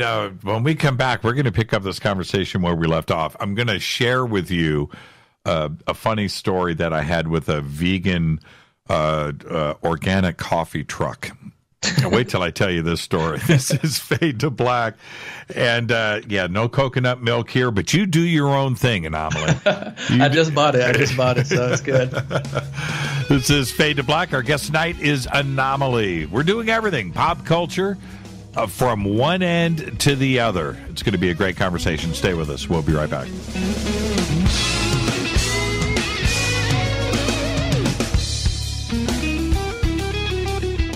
Hi everybody, this is Rob Halford, the Metal Guard on JimmyChurchRadio.com. This is KGRA Digital Broadcasting Station, Salt Lake City, Utah, Van Buren, Arkansas.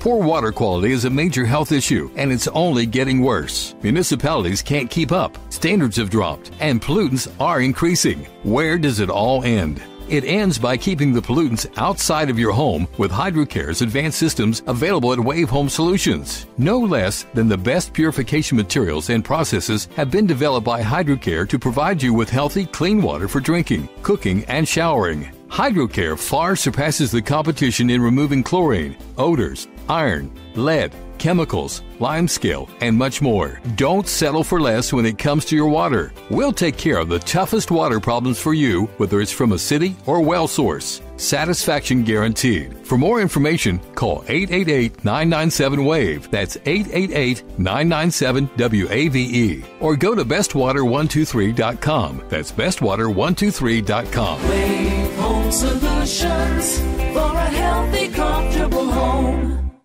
Your contact for current news and trending topics. KGRAradio.com. Does your basement or crawl space have a damp, musty smell? Well, watch out. That's a sign of too much moisture and not enough ventilation. And that can mean increased mold growth and the buildup of harmful toxins and gases. Don't bother with a dehumidifier. It just circulates the same unhealthy air. Now there's a better way to remove these dangers and odors. It's with the computerized Wave Moisture Control Unit that reduces moisture and expels pollutants.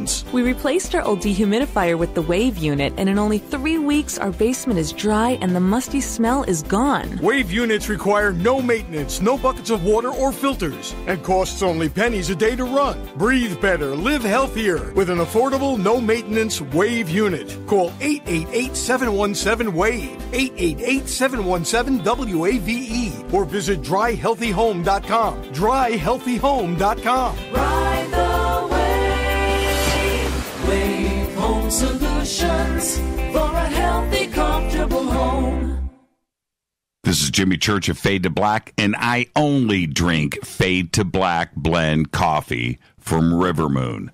Just click on the River Moon Coffee banner at jimmychurchradio.com. Promo code F2B Blend.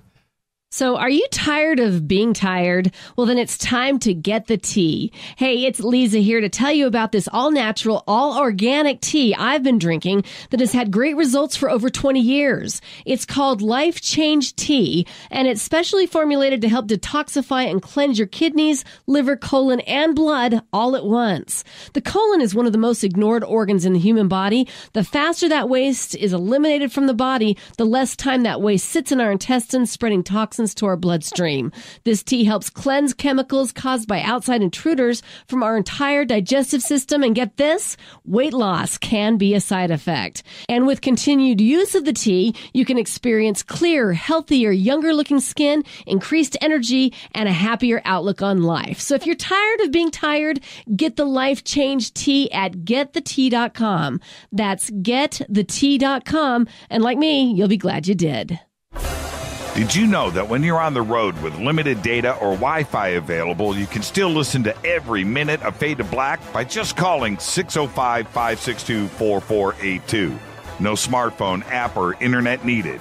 It saves your data plan and no extra cost if you have unlimited minutes. Just call 605-562-4482. You can listen to me, Jimmy Church, on any phone, anytime, anywhere. Go Beckley Teppy.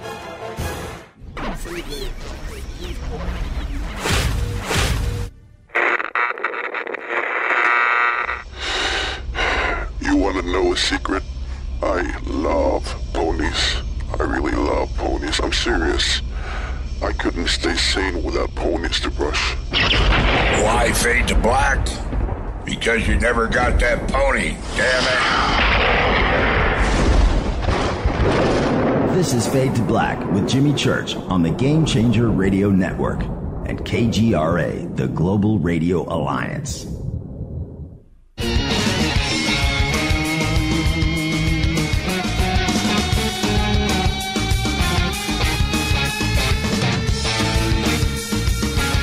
All right, welcome back. Fade to Black. I'm your host, Jimmy Church. Our guest tonight, An0maly. Great conversation. Tomorrow night, Leo Zagami is here. Wednesday night, Michael Lee Hill. Thursday night is Fader night. Open lines all night long. Let's get right back to An0maly. An0maly, during the break, Brian texted me and said he's listening. And well, anyway, what's up, Brian? And yeah, shout out Brian, New American Media. That's how I got to NAMM. Actually, he invited me and gave me a press pass. So and to Politicon last year. So he's been there hooking me up. So that's how I met you, because of Brian. Yeah, and he just asked if I was going to be at Politicon this weekend.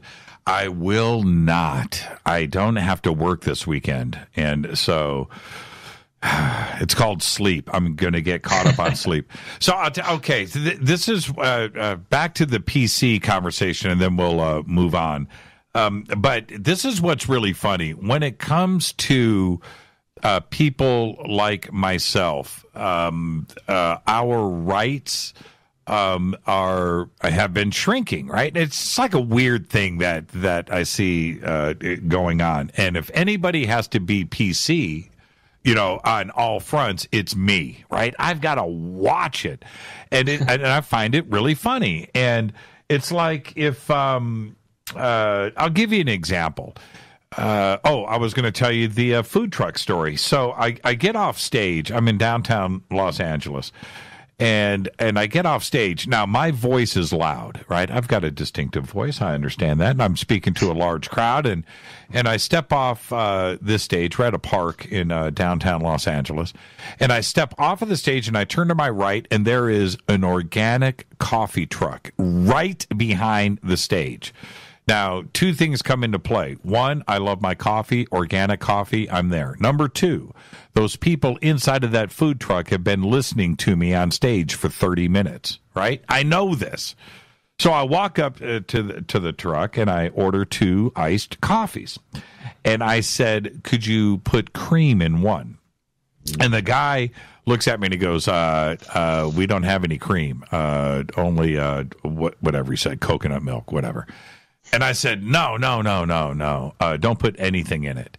It's okay. I'll take it black. And this other guy pops his head in and looks at me and he goes, this is a vegan festival, man. Just angry, right? Like just blood. I'm like, man, calm down, man. Just 2 black coffees. It's okay. All I said was, dude, cream. No cream, cool, I'll take it black. And the dude lost his mind. Now, he knows who I am. I'm not saying I deserve something. My point is, it's not like I was asking for anything special. I didn't do anything. I said, look, just black. And I thought he was going to jump through the window. It sounds like me. The first time I went to Trader Joe's in Los Angeles, I was like, do you guys have Tupperware? And the dude looks at me and was like, dude, no, we don't have Tupperware. This is Trader Joe's. I was like, what is that? I'm thinking it's a grocery store, but they don't have Tupperware or aluminum foil. But I learned that he was super, super hipster mad about it. And I'm not even saying that in a negative way. I'm kind of hipstery, but I was like, whoa. So, yeah, I think people get disappointed with me and you because they consider us conscious. If they're like super vegan, universal vegan, they do not like it. I'm sorry, but I eat meat as well. I'm sorry to ruin half my fan base or whatever. I know. See, and why should you feel that way? And I'll take it one step further. If I have a party over at the house, we obviously we're grilling and we're doing our thing, right? But we make sure that our vegan guests are taken care of, right? But then we have to, take it a step further. Well, maybe we got to deal with the gluten menu. Okay, so let's figure that. Oh, the peanuts. Okay, all right. Well, what about the lactose? Okay, and we make sure that's taken care of. But if I go to a vegan party, is the host of that vegan party going to come up to me and go, you know what? We hooked you up. We got double cheeseburgers for you over here. No, it's not. It's really, really strange. It's exactly how you say it, and I really don't get it. If you go up to, God, I feel like I'm doing a stand-up routine right now. But if you see 2 vegans that meet each other at a party, it's always the same conversation. Hey, how long have you been vegan? I've been vegan for 5 years. How about you? 6. That's amazing. What made you change? Right? And you hear this conversation. Now, if I went up to you at a party and caught you eating some kebab, and I went up to you and said, hey, how long have you been eating meat? I've been eating meat my whole life. Me too. Isn't this great? No, it's not like that. And suddenly I'm offending somebody with that. Well, you know what? Everybody, your time on this planet is short. We need to respect each other. We're all different, and whatever you want to do, whatever floats your boat, go and do it. Let me do mine. And it's really that simple. And suddenly I've got to be this politically correct PC guy every step of the way, and I'm uncomfortable with it. I'm not cool with it at all. Yeah, I'm going to keep eating meat. I tried to go vegan for a while, but then I was eating too much soy, and I learned that was not good. So I was like, you know what? Back to bacon, back to turkey. Sorry, I'm a bum. I'm a human bum. I'm sorry. Now, you said one thing that I really appreciate, and it is your message. I want you to repeat it for everybody, which is you are in control of yourself. Anything you want to do, you can do. Expand on that for us. It's a wonderful position that you have. I think one of the biggest things that holds anybody back in life is them comparing, hating, thinking about what they could have instead of honing in on what they do have. That changed my life. I was held back for a while because I was like, that person has more money. That person has family in the industry. But then when I started becoming grateful and appreciative of what I had and started making moves, that's when my whole life changed. And even now I wake up grateful, happy. I don't even have a manager, so I'm doing all this stuff myself, but I'm operating to take things to the next level and I'm having fun doing it. So I think the greatest thing in life is that you can do anything. Someone like Elon Musk, why does he, basically own space now and solar energy? It's because he thought he could do it and he pulled it off. You know why? Like, people will do. There's not that much ambition and good energy out there. There's a lot, but if you really have that passion, you stay consistent, persistent, not afraid to make mistakes and go years without reaching your goal. I really do believe anything's possible, especially in the 21st century. We hit the lottery. We don't have to get signed to a record label. We could make a song off our phone and it could go big on Instagram. You don't have to be on the television. You could have your own independent radio station and make money and have a fan base. Like, this is the greatest time to be alive. And I think a lot of people get caught up in politics and political correctness, where they spend like 98% of their time being down and depressed and looking for something to complain about. Not enough people maxing out on gratefulness and really optimism, getting stuff done. And how do you do it? Let's back up, and then we'll talk about that advice. When did you start to make those changes in your life, when you started to look towards the future and started to set your goals? What changed for you? I'll say I was ambitious straight out of college. I just was like rapping and I was like doing all this stuff on YouTube, but I had a big up and I had a big down because I started spending way too much time, even though I was having success, spending too much time wishing I had more or thinking I should be somewhere else, and it ruined my stuff. One thing that really helped change my mindset was my friend Prince EA. He's actually a spiritual, online personality. He does poetry. He sent me two audiobooks. It was Lao Tzu's Tao Te Ching, and then also Eckhart Tolle, Power of Now. And there's a lot of people nowadays, you have like Tony Robbins and Gary Vee that are like more mainstream, like optimism, inspirational. But those books really kind of got me thinking. And I was like, wow, I am pretty lucky. I should live in the present moment. And I think that present moment lifestyle has stuck with me. And I've just kind of been getting wiser as it gone on, but that's definitely a cornerstone that I think switched my mindset around. Did you have somebody that you admired, that you used as a role model as you started to move into this media career? Not so much in media. I guess what inspired me to do this was how negative it was. And during the election, I saw not only how dishonest the news was, but every news is negative. And even if I agree with someone's political position, it's always so pessimistic and it's always so hateful. So I wanted to be the spiritual, optimistic, uplifting voice in politics because I felt like there wasn't one. And I think I kind of filled that role. Now, what about you're also very, very funny, and some of you do some comedy stuff, some of these skits that are definitely trying to make a political point or an emotional point, a society point, that it's pretty dangerous ground to get into that, but you've chosen to be very, very funny with it. Where does that come from? I guess, even before music and stuff, I was always a jokester in school. And a lot of people don't think that because they see how chill I am in my videos, but I was such a class clown, always getting detentions. If it was funny enough, I would do it and take the sacrifice, get suspended or something just to be funny. So I was always kind of joking around. So even in like with my friends, I'm pretty goofy. So that comes naturally. I just, for some reason, that wasn't my normal intro into music and like news analysis, but that comes really natural. And, maybe I'll get into that in a bigger form eventually, but with music and all this stuff, I'm juggling a lot. In a couple of your videos, I'm not going to get specific as to which one, but you've got a way of having both sides, the point of view represented. And I could almost side with either one, right? Where I can see where you definitely have your finger on what is driving this thought from both sides. And when I say both sides, it may be red, blue, it may be male, female, it could be white, black. That's what I'm saying when I'm talking about sides.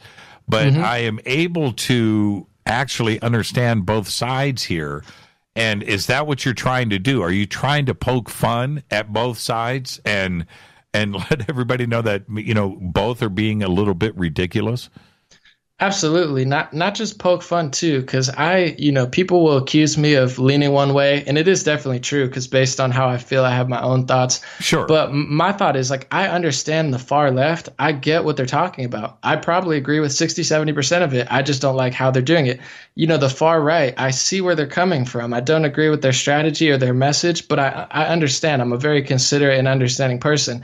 And I know that my strategy is effective, where I've had, right-wing people come up to me and be like, I've never thought that way before. Now I'm thinking about it. I've had left-wing people come up to me. I've never thought that way before. I'm thinking. When you give people a little love and compassion and understanding, they're a lot more susceptible to hear out the other side. So whether it's black, white, left, right, green, blue, or I guess blue, red, not green, blue. I'm thinking Power Rangers. But overall, same thing. It's like, man, same you give thing. people a little. Yeah, that's what it's about. The same thing, man. Same thing. It's just when you're talking about the Power Rangers, that is a good analogy, actually. You can't offend. You can't offend any of the Power Rangers, and if it's really funny. That is exactly the point that I'm bringing up here. You're going to find, no matter what it is that you want to, and not only yourself but anybody today in society, you are going to offend somebody, right? You're just going to do it. I got this crazy email the other day. It doesn't even matter what it was about, but you've got to stop doing this. You've got to stop. And I looked and I thought to myself, that is so narrow, right? Who is being offended here? It is such a narrow thing. And I literally said to Rita, I'm not even going to respond to this. It's like a delete mode. But it's just so funny that you will find somebody to offend, like the Green Power Ranger. We did it right here, and we're going to get email about it.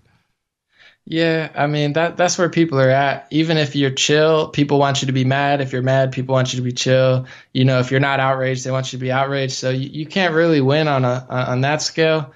I guess you just got to be strong. There's a lot of sideline critics and a lot of people who would say that via email that wouldn't say it to your face.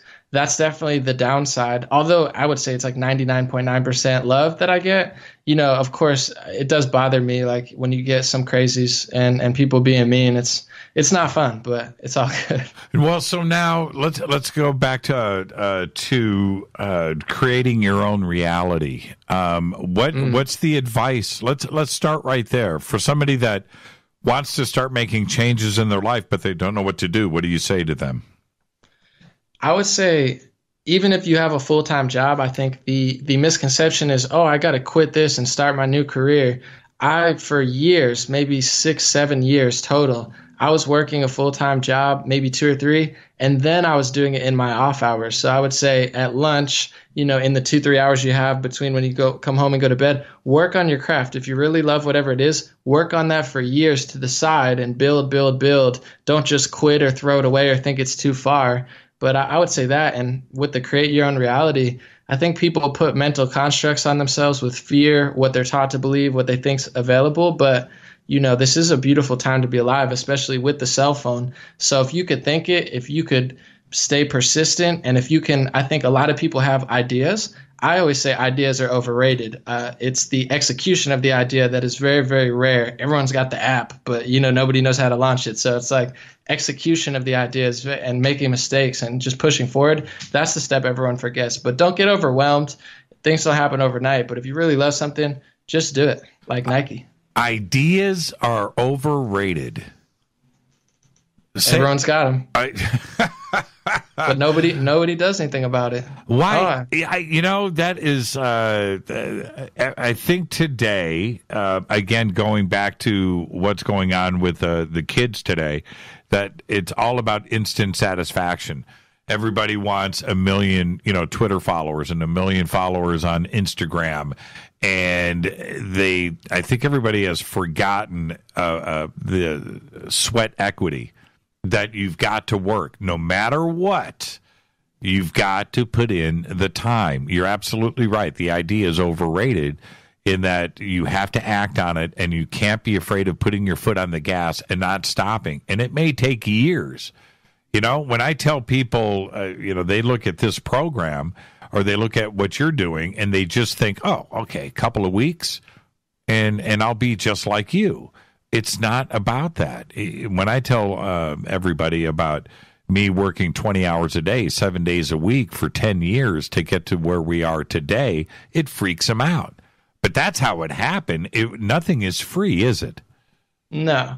I'll give you a good example, too. I'm big on, like, clean air, clean water. I agree with environmentalists there. But as people are picketing and crying and complaining on, the climate's changing, you have a 16 or 17-year-old kid who invented something in the ocean that's cleaning up plastic in a bigger way than anyone's ever done. How come it's a 17-year-old kid doing it? What about all these adults that are marching in the street? When it comes to climate change and CO2 in the air, there's scientists who have created machines that, can potentially reverse that. So there's nothing virtuous about complaining. There's nothing virtuous about thinking something, but there is something very virtuous about executing a good idea. And that's the part that people miss. They're being outperformed by 17-year-olds. Now, I got to get to this question here. This comes from Eddie, and this is in Twitter. He says, how does An0maly view the underlying messages put into modern-day popular music? Now, you're a musician, you're a rapper, you're a poet, and there is so much to be said right now about, there's a lot of it out there, that the message in media through popular music is intended. It's deliberate. How do you respond to that? I think some of it is. I think some of it's human nature. I'll give you an example. A very popular thing in rap right now is to talk about taking pills and killing yourself. Like some of the most famous rappers are like, take pills, kill yourself, and all the kids are chanting it. And I'm like, oh my God, this is terrible. How is this popular? I don't know if it's like, did the chicken come before the egg? Was it because people were pilled out and they made that music because they were pilled out? They bought it from the drug dealer rappers of the 90s, or were they told to do that? Were they groomed to do that? I'm not sure what route it goes, but there definitely are a lot of people in the industry who have said that they kind of crafted it to be that way. So I'm not sure exactly, but there is a very toxic message in a lot of music, and there's a lot of basic messages in a lot of music, and there's not a lot of innovation. But there are a lot of good, there's always been great artists from the 70s, 80s, 90s to now. The great ones shine through and definitely preach wisdom and knowledge through music. Do you buy into the Illuminati symbolism with Katy Perry and Jay-Z and Beyonce and that the elite are controlling these huge popular artists today with the symbolism? I think that they're definitely friends. Like, I think a lot of artists are politically involved, there obviously are. They've performed at rallies and stuff. So I think they just believe that, and they think that that's right. and their friends think that way, and it's an echo chamber of sorts. But I'm not sure about the symbolism and that, because I've talked about that, I think, on Richie Allen's podcast. I'm not so sold on the symbolism of it, but I definitely do think people have, political leanings. I just don't know how deep it goes as far as, I think, it's an echo chamber. Tech company, the music industry, Hollywood culture, they've gotten too comfortable with themselves and not comfortable enough with the people on the ground. Do you see the symbolism now that you've been told about it? Oh, yeah. I mean, I definitely see the symbolism and stuff, but I also know, I'm not going to say exactly, but I know people and I know families that are, maybe, I won't say involved, but it's just like other people's families. Like at Christmas dinner, half your family feels this way, the other half feels that way. Like people are divided. And when people go strong one way, I think a lot of these celebrities have just went all in on a certain political party. Well, but when the symbolism is there, is it because Justin Bieber or whoever I'm talking about, it doesn't really matter, are they doing it because they think it's fun, they think it's cool, or is there another agenda that is in play? Well, when you go with Jay-Z, his first record label was Rockefeller, and then Rock Nation, that's named after Rockefeller. Yes, he's got the pyramid, and he also sampled a Prodigy from Mobb Deep, who was the first one to say, he said, Illuminati got my mind, soul, and my body, secret society trying to keep their eye on me. And Jay-Z sampled that on his first record. So, that is the question. I can't say I know for sure. Is he playing into that culture and trying to let people know he's big, larger than life? Or is he really, connected to those people? I don't know the answer, but it is interesting. Okay. All right. Now, An0maly, this is where I push you in the corner a little bit. Let's suppose you find out that Jay-Z is controlled by the man, right? That he is a paid stooge and he's a card-carrying member of the Illuminati, right? He's banking with the Rothschilds. Does that change your opinion of his artistry? That's a good question. Because, Jay-Z sold crack cocaine. So it's like, he always says, if I could sell crack, I could sell CDs. So if he could sell crack, I'm sure he could work with the Rothschilds too. But, I would say Jay-Z actually, even though politically I don't agree with him at all, he's one of my favorite artists, if not my favorite artist, because he still drops a lot of knowledge and wisdom. So I would say it wouldn't take away from his artistry. For me, right. It would definitely maybe take away from his character. But even for all that, like he drops so much knowledge and wisdom. And what I like about Jay-Z, he's not afraid to evolve. Like he doesn't act like he's still selling drugs like a lot of rappers do because they're afraid to be themselves. Jay-Z will rap about art paintings. He's like, I'm rich now. I buy art. I don't deal drugs. Like I respect that honesty. I don't care who I offend. A few years ago, with all of this Jay-Z Illuminati stuff going on, right? And he's got his live concert. It was in New York or whatever. It was on HBO. So I watch it. And I've got to say, and I'm looking for it. I'm looking for the symbolism. And after maybe the second song or third song, I sat back and I thought to myself, this guy is good. This guy is a talent. This guy is world class. He's just amazing. And I forgot about the Illuminati symbolism that I was looking for. I forgot all about it. They got you. You're brainwashed. Right. I mean, the dude is great. He's not good. He's great. He is a seriously singular talent. He's world class. And that's what I came away from it. And I had to back up and I thought, man, I can't tell anybody that I'm enjoying this right now because I am. But now if I do that, everybody's going to freak out and I'm going to end up offending a bunch of people. But I got to say that concert blew me away. The dude is really that good. I totally agree with you.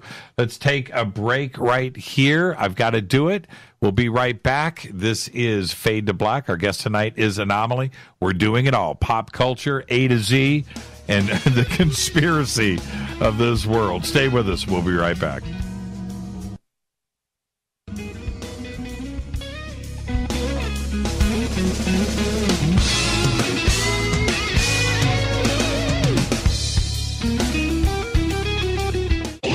everybody, this is Rob Halford, the Metal Guard on JimmyChurchRadio.com. This is KGRA Digital Broadcasting Station. Salt Lake City, Utah. Van Buren, Arkansas. Poor water quality is a major health issue, and it's only getting worse. Municipalities can't keep up, standards have dropped, and pollutants are increasing. Where does it all end? It ends by keeping the pollutants outside of your home with HydroCare's advanced systems available at Wave Home Solutions. No less than the best purification materials and processes have been developed by HydroCare to provide you with healthy, clean water for drinking, cooking, and showering. HydroCare far surpasses the competition in removing chlorine, odors, iron, lead, chemicals, limescale, and much more. Don't settle for less when it comes to your water. We'll take care of the toughest water problems for you, whether it's from a city or well source. Satisfaction guaranteed. For more information, call 888-997-WAVE. That's 888-997-WAVE. Or go to bestwater123.com. That's bestwater123.com. Wave Home Solutions for a healthy, comfortable home. Your contact for current news and trending topics. KGRARadio.com. Does your basement or crawl space have a damp, musty smell? Well, watch out. That's a sign of too much moisture and not enough ventilation. And that can mean increased mold growth and the buildup of harmful toxins and gases. Don't bother with a dehumidifier. It just circulates the same unhealthy air. Now there's a better way to remove these dangers and odors. It's with the computerized Wave Moisture Control Unit that reduces moisture and expels pollutants. We replaced our old dehumidifier with the Wave unit, and in only 3 weeks, our basement is dry and the musty smell is gone. Wave units require no maintenance, no buckets of water or filters, and costs only pennies a day to run. Breathe better, live healthier with an affordable, no-maintenance Wave unit. Call 888-717-WAVE, 888-717-WAVE, or visit dryhealthyhome.com. Dryhealthyhome.com. Ride the wave. Wave Home Solutions for a healthy, comfortable home. This is Jimmy Church of Fade to Black, and I only drink Fade to Black blend coffee from Rivermoon. Just click on the Rivermoon Coffee banner at jimmychurchradio.com. Promo code F2B Blend. So are you tired of being tired? Well, then it's time to get the tea. Hey, it's Lisa here to tell you about this all-natural, all-organic tea I've been drinking that has had great results for over 20 years. It's called Life Change Tea, and it's specially formulated to help detoxify and cleanse your kidneys, liver, colon, and blood all at once. The colon is one of the most ignored organs in the human body. The faster that waste is eliminated from the body, the less time that waste sits in our intestines, spreading toxins to our bloodstream.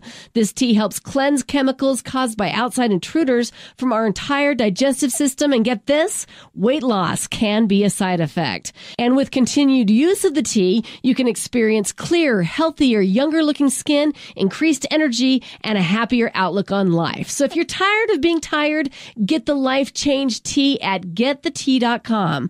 That's getthetea.com. And like me, you'll be glad you did. Did you know that when you're on the road with limited data or Wi-Fi available, you can still listen to every minute of Fade to Black by just calling 605-562-4482. No smartphone, app, or internet needed. It saves your data plan and no extra cost if you have unlimited minutes. Just call 605-562-4482. You can listen to me, Jimmy Church, on any phone, anytime, anywhere. Go Beckley Tappy.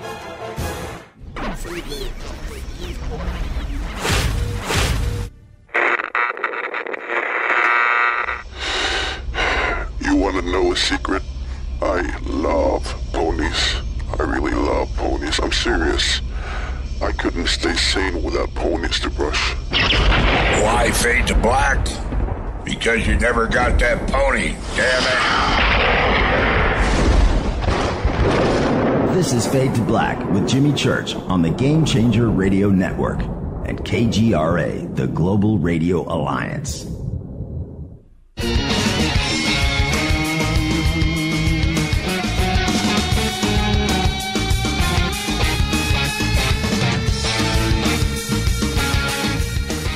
Welcome back, Fade to Black. I'm your host, Jimmy Church. Our guest tonight, An0maly.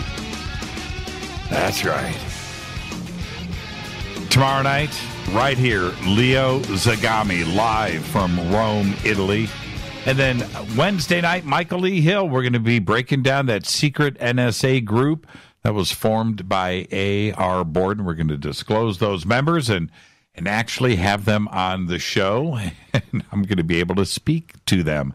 And that'll be Wednesday night. Thursday night is Fader night, open lines all night long. Now, An0maly, I want to talk about your generation and the generation that's coming up right behind you. What I am so impressed about is you seem to be born upright.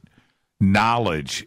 I don't know if it's some kind of DNA shift, but I think everybody is enlightened, that they understand things. How do you explain that? Maybe it was the internet, maybe just where we fell as far as, in history. But I think we have our flaws and whatnot, but we're definitely on a new level of maybe having more freedom when it comes to media consumption. That might have had something to do with it.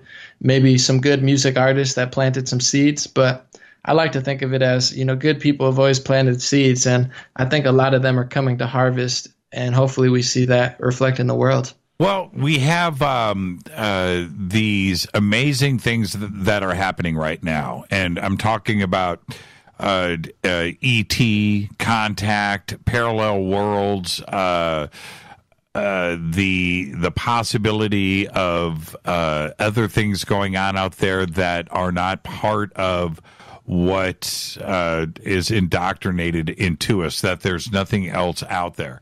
But they understand all of the possibilities that life has to offer. And how do you explain that part of it where they understand things today? It's almost like they have the ability to read minds. It's pretty amazing to see this generation. They get it. I bet that's great for you too, as someone who probably blazed that trail, and it took a lot of people a while to catch on. First off, I want to say I want to have you on my platform, and maybe you could talk about some of that stuff to my audience. That sounds cool. Second, I think I've seen the shift. When I was younger, I was like a rebellious kid, and they told me like, no, this happened. You got to believe in this, and there's no aliens. There's no way, to like, oh, there's actually billions of planets, and maybe I saw the shift happen quickly. So I think maybe the internet and science, I don't know. We got to a point though where it went from aliens are crazy to like every single person being like, yeah, I mean, anything could really happen. There's, you talk to like an 18-year-old stoner. He's like, there's billions of universes. You're like, okay. That's exactly my point. It's fascinating to me. How about you? Have you seen anything strange in the sky? Absolutely. I caught they said it was a, what's his name? Elon Musk, SpaceX. They said it was a SpaceX launch, but I was up in the mountains and it was like this. I mean, it was so bright. And it was so bright that, I mean, it couldn't have been a plane, or even, I don't even know that it was a rocket. That's what they said. And it disappeared into like green, blue, mist of some sort. They have videos of it. They said it was a rocket launch. I caught that one live. I've had sleep paralysis, which was like, almost going to another dimension and being choked by like an evil witch. What? That was pretty eye-opening. Whoa. Stop the bus right there. You had sleep paralysis. Trust me, I've been there. Okay, I get it. And you were being choked by a witch? What happened? So I guess my body was weak. Maybe I was doing too many drugs at the time. I'm not doing like heroin or anything. I was doing like ecstasy, hanging out with some of the EDM kids too much, to be quite honest. And, I was sleeping on my back and I was having a dream, and there was what I thought was like a pretty girl behind me. And I went to turn, and it was like this witch who started choking me out. And then I opened my eyes and I'm still being choked, and I thought I was going to die. Like it was so real. I thought somebody was choking me in my room. After about 30 seconds to a minute, I woke up, I snapped out of it. I went right to my computer and I Googled like what happened. And then that weirded me out even more than it happening. Was like, oh, this is sleep paralysis. Millions of people experience this every year. It's usually a witch choking you. Like, that's not an unusual thing to see. And then I watched like a documentary on it, and I was like, whoa, that's weird that everyone sees the same exact thing, and it happens to some people like every night. It's a very weird thing, but I experienced it, and that changed my whole perception on like alternate dimensions for sure. Has it happened again, or was it only that one time? It was only that one time, and I was like mentally not down. I was like physically down. Now I'm too strong. I'm keeping the evil spirits away. They can't access my body portal at this moment, I don't think. Now, I'm going to stay on this subject because your interest in AI and artificial intelligence and computers and Elon Musk and what is going on in Silicon Valley, that is something that is crossing over into our community today, because Silicon Valley is talking about quantum computing and parallel worlds and qubits and the possibility of us living in a computer simulation. And this is a real subject. This is not, it sounds like our community, having fun with the subject. Today, science and engineering and Silicon Valley is talking about this being part of our reality. And not only a part of our reality, but it is what they are working on for advanced computing technologies. Now, when this starts to become a part of the mainstream, this is what heads of huge corporations are talking about today. What does that say to you about the direction of what we are going in? Is there parallel worlds? Is the Mandela effect real? Is this world of ours a simulation? I'll say, first of all, we're going to seem a lot less crazy for sure. And I think we already are. People like me, you, and Alex Jones, regardless of what people think of him, people are like, oh, that guy seems a lot less crazy than he did 10 years ago. But it's already happening to the extent of people are like, oh, I wonder if computers are going to be smarter than humans. They're already, there's artificial intelligence algorithms on the big social media companies already, and they're doing jobs that humans can't do. It's all going to happen. It's going to get really, really weird. I don't know to what extent it's going to get to, but I think even now, when I wake up in the morning, I have a decent sized apartment. It's not big, but bigger than a screen for sure. And I stare at my screen, and I'm on Twitter. I'm in the Twitter portal. You know what I'm saying? I'm looking at my screen. I'm talking to people. I have no idea who they are or where they are. So we're kind of already easing our way into virtual reality with computers and cell phones and, all this stuff we're doing. So that's like the soft, I think, VR that we're in and we don't even realize, because how much time do we spend on there? Some people, including myself, more than I do in real reality. I feel like I'm in a simulation right now. When I go walk and take a hike, I'm like, thank goodness, I just escaped out of the computer. I crawled out to get some exercise. So, I mean, it's definitely going to get weirder. I think we're already there. And is this a simulation? Are we going to branch off into millions of simulations and become, machine cyborgs? I have a hard time thinking not. And I don't even mean that in a pessimistic way. I'm ready to level up and become a cyborg. Well, and yeah, exactly. And there's the other part of that, which is probably the most fascinating. I've met you. I know that you're real. But there are those out there that engage with you by the millions each week, and you could be the opposite to them. They don't even know. You could be fake. Right? Yeah. You could be a computer-generated piece of CG to some.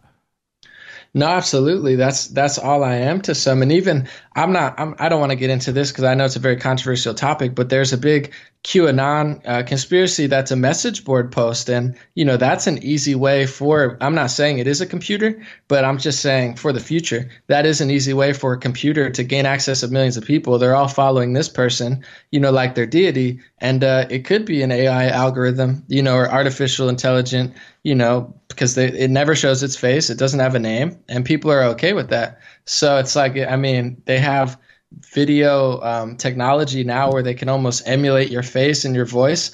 That's why my big warning call is like, guys, we got to figure out fake news now. Because if we can't figure out fake news now, when you have videos that you can't tell if it's Donald Trump or a simulation of Donald Trump, then we're going to be in trouble, because then we're not going to know up from down, left from right. And I think that reality is closer than people can really imagine or fathom. Yeah, and when we look at the sock puppets or bots and AI that is able to engage in social media, that algorithm doesn't need sleep. That algorithm doesn't need food. You do. But every time you post and you get this immediate response back to your post, reacting to what you just posted and those words, you're assuming that that is a real person, right? And yeah, it could be. Yeah, it could be someone wasting your time and wearing you down. And I think that's the way it's going to come. I think a lot of people are looking for iRobot, to get slapped in the face by a robot and not be able to retaliate. Like, shoot, I should have. But I think it's going to come that way. And even now I question, who's running the operation at Facebook and Google? Is it these tech, nerds gone out insane? Or are they actually being manipulated by artificial intelligence? And even us, what I talked about this morning is what the headline, what everyone's like, I'm being controlled, even though I think I'm not. It's like, even if you're at a high level, you're still being controlled and manipulated. So that's going to be the big takeover. It's going to be on the, computers, I think, controlling human beings without them even knowing. It's not going to be like a robot slapping you in the face. That's a very interesting point about QAnon and Q. Nobody knows. Nobody's met Q, right? We can't put a face to that. Could it be that Q is just a bot, that it is just AI messing with people's emotions? I don't know for sure. And I know a lot of Q people, they'd get mad at that. And I always say, I appreciate the research and stuff they're doing, but I'm just throwing it out there. That's the first step where it's you got millions of people following something that you're not sure who it is. And even turning against people like Alex Jones. And I know some people already don't like him, but I'm like, man, this, it's not even I'm not hating on the movement, but we have to really question ourselves because, it's going to be a slow roll. And, if they can do it on a small scale, I'm not saying that one, but it could be, they could do it in so many other ways. So we got to really pay attention or else it's going to be maybe too late. Yeah. How do we do that? How do we start to pay attention? I guess just getting the word out there, having these conversations. I think Elon Musk helped a lot in his Joe Rogan interview. That was huge. And he basically threw the wording out there and kind of got the ball rolling a little bit. And, I don't know, because it's even if we know, Elon Musk has a Neuralink, which is a company to merge computer chips with human brains. Even if that's coming, what do we do about it? It's almost like you got to hope for the best, be the best person you could be, and pray that Elon Musk saves us, from these other crazy tech people. Are you okay with that? I was with I can't say his name. I almost did. I was with somebody out there that's a pretty big name, and we were. I can't, I don't want to disclose who it is. Okay, but I was with him, and he goes, yeah, well, we were talking about the Fitbit, right? And he's, yeah, I've got that, but I've also got this. And he pulls up his sleeve, and he's got something mounted on his skin, and then he pulls back the collar on his shirt, and he goes, check this out.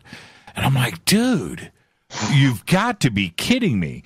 And he said, you know what? When it comes to transhumanism or taking the next step, I'm all for it. I will do that. I'll change my eyes.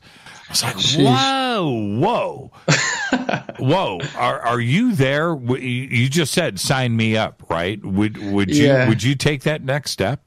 I was semi-joking, semi-serious, because here's the big point is even if I'm not okay with it, I don't think my opinion or perspective matters because it's probably going to happen anyway. And when it comes to putting a computer chip in your brain, like the Matrix, Elon Musk is working on that. Right. The pro side is obviously you become smarter, and then maybe everybody becomes better. But then also you become hackable or controllable from the inside. So it's a big catch-22. My more cyborg, I think personally, we could possibly be the generation that could live forever, based on keeping our bodies pure or, creating a new body that doesn't wear out over 60, 70, 80 years or new organs. And I'm not saying I want it, but I think that is a possibility. So when I joke about that, I would say I'm for it in that sense, if it becomes a thing and that's all there is. But I'm not going to be the first couple hundred people to plug something into my brain. I'm going to definitely be hesitant to make sure that I'm not being hacked from my mind or from my body. Because to be honest, I don't even like to drive these new cars because they, it came out in the WikiLeaks that they can control your car. So I prefer old cars that don't have computers in them, to be honest. Yeah, I've got a car right now that parks itself. right? Yeah. Literally, you press a button, you let go of the steering wheel, and it will park. Parallel park, straight park, perfectly in between like you've never seen before. I won't use it. Right? The Teslas drive themselves. I've been on the highway for an hour. The car drove itself on the highway for an hour. I'm sitting in it. Yeah. It's insane. Yeah, I've you know what? I don't want to get too much into this, but yeah, I actually have a situation. I have another car. Literally, you can take your hands off the wheel and it'll stay in the center lane. It's insane. No, I haven't done it yet. I won't. I have the technology on my vehicles. I have not taken advantage of it. Rita, have we parallel parked? I don't think we have. We did it when we bought the car, right?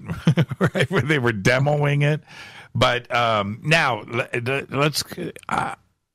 When we talk about Neo, and we're talking about the Matrix, and the possibility of us being chipped, whether it's an RFID, some kind of thing, or an Apple Pay situation where you can just wave your hand over, that's one thing. But what if you're sitting there and you're saying to yourself, that's not my thought. I would not have had that thought, right? But something is changing your thought, right? Making a decision for you. It could be a purchase, right? You would never buy Doritos, but you just bought a bag of Doritos and Cheetos, and you know that you would never do that. That's where it gets a little strange to me, where your thoughts are now not your own. Oh, for sure. I mean, that's the big catch, is they can definitely hack you. I'm talking about 30, 40 years when it's like a real possibility and it's been tested. I'm not going to get the Apple Pay in your skin. I mean, I'm not that desperate to not put my chip in or swipe my card.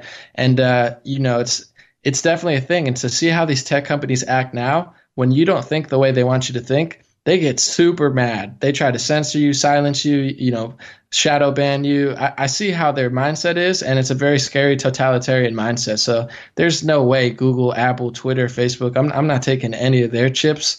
I'm talking about like an Elon Musk chip that I trust in like 30 years, where I'm like, you saying if I put this suit on, Elon, I'm going to live forever? But then I got to ask myself, do I want to live forever? But these are future questions. I've only kind of briefed on it.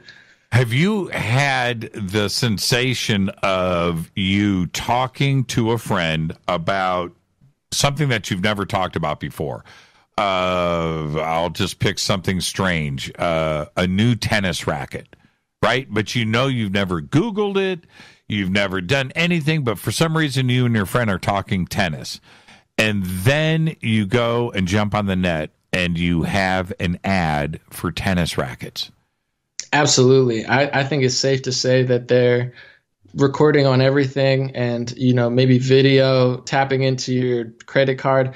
I feel like I've had some things that I've even just thought about and haven't even said out loud. So I don't. Right. It's right. What's going on with that? I've had it happen, and it's freaky. And to have Zuckerberg go up in front of Congress going, no.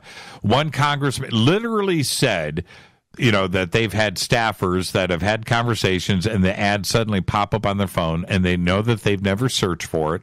They know that the conversation was picked up and now the ads are showing up. What do you say about that? And Zuckerberg, no, we don't do that. And I'm just questioning, because I know with my own experience, it has happened. And you're saying it has happened to you too.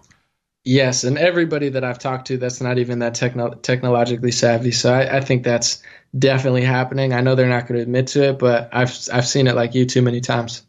I'm not comfortable with it, and it's something where we know that we're carrying cell phones, Apple Watches. Your car is now active. You have your smart TVs. And Alexa and Echoes and these things that are all over the place, constantly listening for keywords, right? It's their job to do that. And you don't have to be on your phone. Siri is always listening, right? And when you see this happen, it's not that we don't doubt the technology. It's that they are telling us that they are not doing it. And that's the problem. Yeah, like I said, I mean, they logged me out of Facebook and I logged back in. They said, An0maly, if you want to post on these pages, you need to let us track you 24/7 and have a permanent track, Facebook. Because I have, obviously Google tracks me. I mean, certain apps track you because it's location based, but I didn't have Facebook location on because I don't want Facebook to track me. But now if I want to post to my big audience, they've 24/7 tracked me. Coming from when the internet started, my mom said, don't put your real name on the email so people don't have your real name. Now I'm like, hey, Ma, they're tracking me 24/7 as I'm posting. Crazy. What if you switch to like an old style flip phone that doesn't have GPS? Then what is? I'm sure you could, but at this point, it's like me, you, everyone. Unfortunately, I like to be a private person and I enjoy my space, and I have it for the most part. But if they want to find anyone, they could probably find anyone within 5 minutes. That's just a sad reality. That's unbelievable. I have not heard of that message coming up from Facebook, that you have to turn tracking on to continue posting. Well, I think they were trying to convince themselves that I was Russian or a foreign agent or something, because that's the big, reason. They're like, oh, you're Russian. So they tracked me, and I guess they tracked everyone else, and then they deleted like 800 pages. Thank God they didn't delete me, but they're using that foreign agent narrative to really track people. Oh, I got it. Okay. All right. Yeah, it's just been posted up here in Twitter. I'm going to check that out after the break. I want to thank you for an amazing conversation, and I will accept your invitation to go onto your platform. I can't wait to hang out with you and your audience. Where can everybody here on Fade to Black go and check you out? What's the easiest way to do it? Yeah, first off, I want to say thank you for having me. That was great. I had a blast. And the easiest place would be my website. It's legendary.vision. Legendary spelled just like legendary. Vision spelled just like vision. Legendary.vision. And that's got all my links to Instagram, Facebook, YouTube, Twitter, and my podcast. So that's the easiest. Legendary.vision. And you create your content every single day, right? This is fresh content, and that's what you do. Yeah, self-managed, self-produced, self-shot, self-edited. I do it every day. Today I did 3 videos. I did a live stream, and then I did a whole other clip. So I've been blessed with legendary energy. That's my Twitter too. So, I'm just trying to spread the good word, spread the good energy. I'm just nonstop. I might make 5 more videos in the next hour. I don't know. I might take a nap though. We'll see. Well, your video today, An0maly Warren. I watched it, man. I watched it live. That was I'm not going to say anymore. Fade or not, just go and check it out. An0maly Warren, and go and post a comment about the hat. That was classic stuff, man. Well done. Thank you. I appreciate you for having me again, and thank you to your audience. I mean, we'll chat soon. I'm gonna have you on, and I'm gonna make you talk about some wild stuff. Not in a crazy way, but whatever you want to share. No, let's do it. And are you going to be at Politicon this weekend? Yeah, I'm gonna be there. I got a press pass too, so I should be creeping around. There's a lot of people there, man. That's a big. That's a big one. That's a big one. Well, if Brian hooks me up with a press pass, maybe I'll go hook up with you and hang out for a few hours. I know Brian is listening. Brian, you can text me right now. Say I got your press pass, and then we'll see what happens. Thank you. It was a great time, and there'll probably be a lot of people that recognize you. It's a good quote unquote networking. So come on through. I know. Maybe I will. Thank you, An0maly, and enjoy the rest of your night. Go make some videos, and I'll check you out first thing in the morning. God bless. Thank you. Right on. An0maly. Amazing conversation. And I'm going to get to a commercial break right away. I'll be back and open up the phone lines, and let's do that. And I'll be right back. This is Fade to Black. I'm your host, Jimmy Church. An0maly. It's legendary.vision. The links are up over at jimmychurchradio.com. I'll be right back. Stay with us.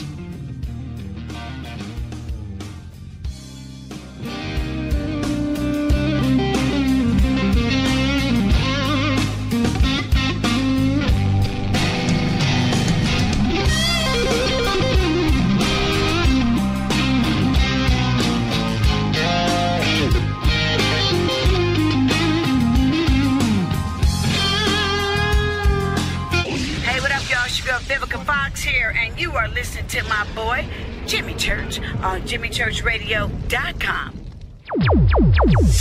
Despite popular opinion, reading a book will not make you smarter.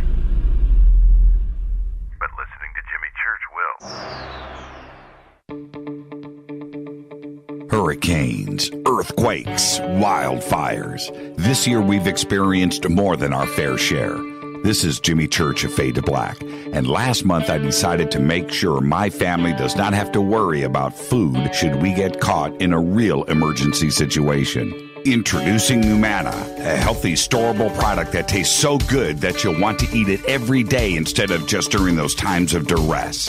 All An0maly products have a 25-year shelf life, are MSG and GMO-free, no preservatives, and are made in America. With the An0maly pack in your home, you'll be able to sleep at night knowing that you've protected your family. Not only have I tasted and tested, I own it. Now you can too. Just click on the An0maly banner on JimmyChurchRadio.com and use the promo code Jimmy when you order. In addition to a discount, we'll send you an autographed Fade to Black t-shirt. Seriously, go Beckley Teppy. This is Jimmy Church of Fade to Black, and I take Life Change Tea supplements every single day. It's what I do. Click on their banner at JimmyChurchRadio.com. When you take the beans from Central America with dashes of Indonesian and African mixed in and then roast it to the dark side of Fade to Black, you create the ultimate brew of fringe. Introducing the Fade to Black blend from River Moon Coffee. Yes, River Moon's darkest customized roast was created for the love of Fade to Black. The alchemy of masterful roasting and smoking the beans is in every sip of this full-bodied, dark Java. I need my coffee dark, deep, with distinct bittersweet chocolate highlights, just like the bunker. Leaning further into the darkness of the roast is Fade to Black blend from River Moon Coffee. Just click on the banner at JimmyChurchRadio.com and use the promo code F2BBLEND for 15% off of your order today. Go Beckley Teppy. Hi, folks. CBD is the home run hitter for health right now. Why, you ask? Because of what it does for the body. Unfortunately, I can't tell you all about the benefit. You know, there's reasons. Do your due diligence and log on to AncientLifeOil.com. That's AncientLifeOil.com. Ancient Life Oil uses organic ingredients and is blended in coconut oil for some of the best benefits. Legal in 50 states and non-psychoactive. Log on to AncientLifeOil.com. That's AncientLifeOil.com. This is Jimmy Church of Fade to Black, and my family is safe because of An0maly Emergency Food Storage. Just go to the An0maly banner at JimmyChurchRadio.com. Promo code Jimmy10. Are you intrigued by Paranormal Talk Radio? You'll love the new Paranormal Radio app from TalkStream Live. You'll find a great selection of talk shows covering UFOs, ghosts, strange phenomena, and much more. Download the Paranormal Radio app now and start listening to the very best in paranormal talk entertainment, including the network you're listening to right now, the Paranormal Radio app, free in Google Play and the iOS App Store. Erica, Brittany, Gabby, and you're listening to JimmyChurchRadio.com. It's not a lifestyle we chose. We were born this way. KGRARadio.com.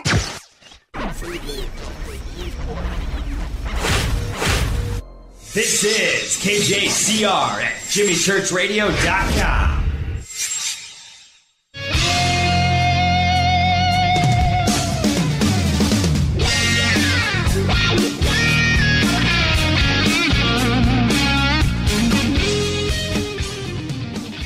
All right, welcome back. Fade to Black. Want to thank An0maly. Brought it, man. Oh, what a great conversation. Phone lines are open. 323-825-5045 or 323-275-9695 or 818-921-6929. And too many points to cover, right? First off, that whole PC conversation. What'd you think about that? We live in a world today that is way, way, way too PC. I don't know for me when it all started. I will say this as I'm opening up the phone lines here. And if you're on hold, stay right there.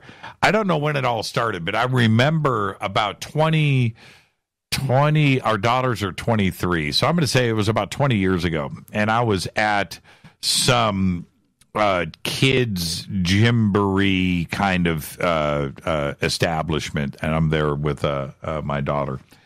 And I was watching a mom discipline her son. And it wasn't discipline. It was like, okay, you've got a timeout. And I was like, timeout? And I was a new dad, right? I had no idea. And you have to sit here for 2 minutes. And I was like, wait a minute here. Shouldn't you take this a step further? And that to me was like the start of it. And I was just observing. I was in observation mode with all of this. It was just fascinating. In this PC world, it just took off from there. Let's go to the phones. Area code 419. You're up. Who's calling? Jimmy, this is Brian. Hi, Brian. How are you? Living the dream. I was, listening to you guys talking. Obviously, I just put my pass in for you to see you over at Politicon in a couple of days, and we'll see how that goes. I'll talk to you in a few minutes. But listening to you talk with An0maly, it was interesting talking about the artificial intelligence angle of things. When you think about the few social media companies who have found a way, along with Amazon, to just destroy brick-and-mortar businesses, to destroy newspapers, to destroy cable television, the Internet has changed the landscape of everything. And I had the conversation about how long are we going to have access to the Internet as we currently know it. And I listened to you guys talking about the history of the Internet when it used to be fun versus where it is now. You're begging for permission to play on the Internet. And it's not too far off where you can envision a world where the Internet is going to be pay to play. You're going to have your social media score like they're having in China right now. Right. And the future version of the Internet is not an interesting place to me. It's a very dangerous, scary place. And that was just a place of conversation you guys just had. That was a really fun conversation. I'm glad you guys got to follow up and have that full-form conversation. Good stuff. But that's the part that really got me thinking was what kind of Internet are we going to have moving forward? So I was kind of curious as to your thoughts on that. Well, actually, let's engage in this conversation because your points are some of the most valid that we can actually have today. First off, when Jeff Bezos launched Amazon, and it was books. Remember, it was just books. It was just books, and we thought that it was crazy. It was a crazy thought, and it was losing money. And now that was one part of it. His vision of what Amazon was going to be and what his plans were not what we thought. It was an online bookstore. Jeff Bezos today. Amazon is, we have 2 or 3, maybe 4 major players that are in absolute control of every aspect of our lives. And I'm talking about Google, I'm talking about YouTube, Facebook, Twitter, and Amazon. It absolutely controls the world. And we had no idea that Amazon would end up being logistics, a delivery system, number one. Number two, a warehousing part of logistics. The third part is the money situation where Amazon now is controlling how we spend money.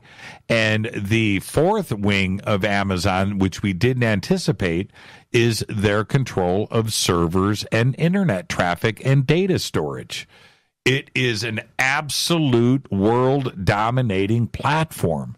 Amazon, the word, right? Now, it's like an episode of Black Mirror where we just, right, where we didn't see this playing out. You would have thought that there were those out there that would have seen it. Look at Sears. Sears Oh, yeah. Sears was the big one today. Sears. And I think you're nailing it when you said the first thing that Amazon does, it's their distribution network. It's the warehouses. It's the tracking. It's the real-time understanding of when Jimmy presses click in Des Moines, Iowa, and he would like to have this shower curtain delivered. It's the automatic transfer system from the warehouse of the manufacturer that creates the stuff over to their thing closest that can deliver it to Des Moines, Iowa as quickly and cheaply as possible. Remember, all that stuff used to be free delivery. They got you hooked. They were the drug dealer. We'll get you hooked on the free stuff up front, and then we're going to start digging our claws in a little bit because now we got you. Now we shut down all the mom and pop shops around town because they can't compete with the taxes. Eventually, some of the states caught up on that, and they ran them out of business, and soon they're going to have the monopoly on content distribution, which theoretically gives us a better product at a lower price. But who would have thought Amazon's bookstore delivery was really about the transportation mechanism that's running circles around USPS? I mean, that's one of the biggest things that they do. But yeah, you talk about 3 other things that Amazon has morphed into, and you just wonder about Facebook and YouTube and these other tech giants, Twitter. You wonder how much of this is, hey, look in our right hand, jiggling the shiny keys, distracting you, while the left hand's reaching around the other side doing what it's really doing while we're distracted. I think you're onto something with that, too. Yeah, and it's the ability now where our mindset has changed, and Amazon has done it. And I'll give you an example. Okay, everybody knows I love to play guitar, right? And I've got all of these wonderful guitars hanging on 4 walls of the bunker, right? It looks beautiful. And so I'm sitting here over the weekend, I think it was on Friday, and I'm looking around. I went, wow, I need 1, 2, 3. I've got 3 guitars here out of all of these guitars that don't have guitar straps on them, right? Now, down over at my house in the garage, I know that there are boxes in there with guitar straps in them. But instead of going home and opening up a box or looking through some boxes and getting 3 guitar straps and bringing them back to the bunker and putting them on the guitar straps, I'm sitting in the bunker. Instead of doing that, what do? Let me guess. Can I guess? Right. And it's I think you clicked on Amazon because it was going to be a lot quicker, and by the time a day and a half passes, you wouldn't have made it over there anyway to get them. You were that lazy, and you just clicked send. I'll take 2 more. I can find a use for 2 more guitar straps. Am I close? That is exactly what happened. And you know, and the even sadder part is there's a Guitar Center down the street. I could do the thing where I go hang out with my human being friends, right? I actually get in the car, drive to Guitar Center, park, walk in, look at some guitars, hang out with other musicians, and maybe talk a little Van Halen, buy my 3 guitar straps, go out and drive back to the bunker and do that's the right thing. But Amazon has changed our mindset. So what do? I order 3 straps. I get them cheap. They're delivered the next day. I've already forgotten about the straps, right?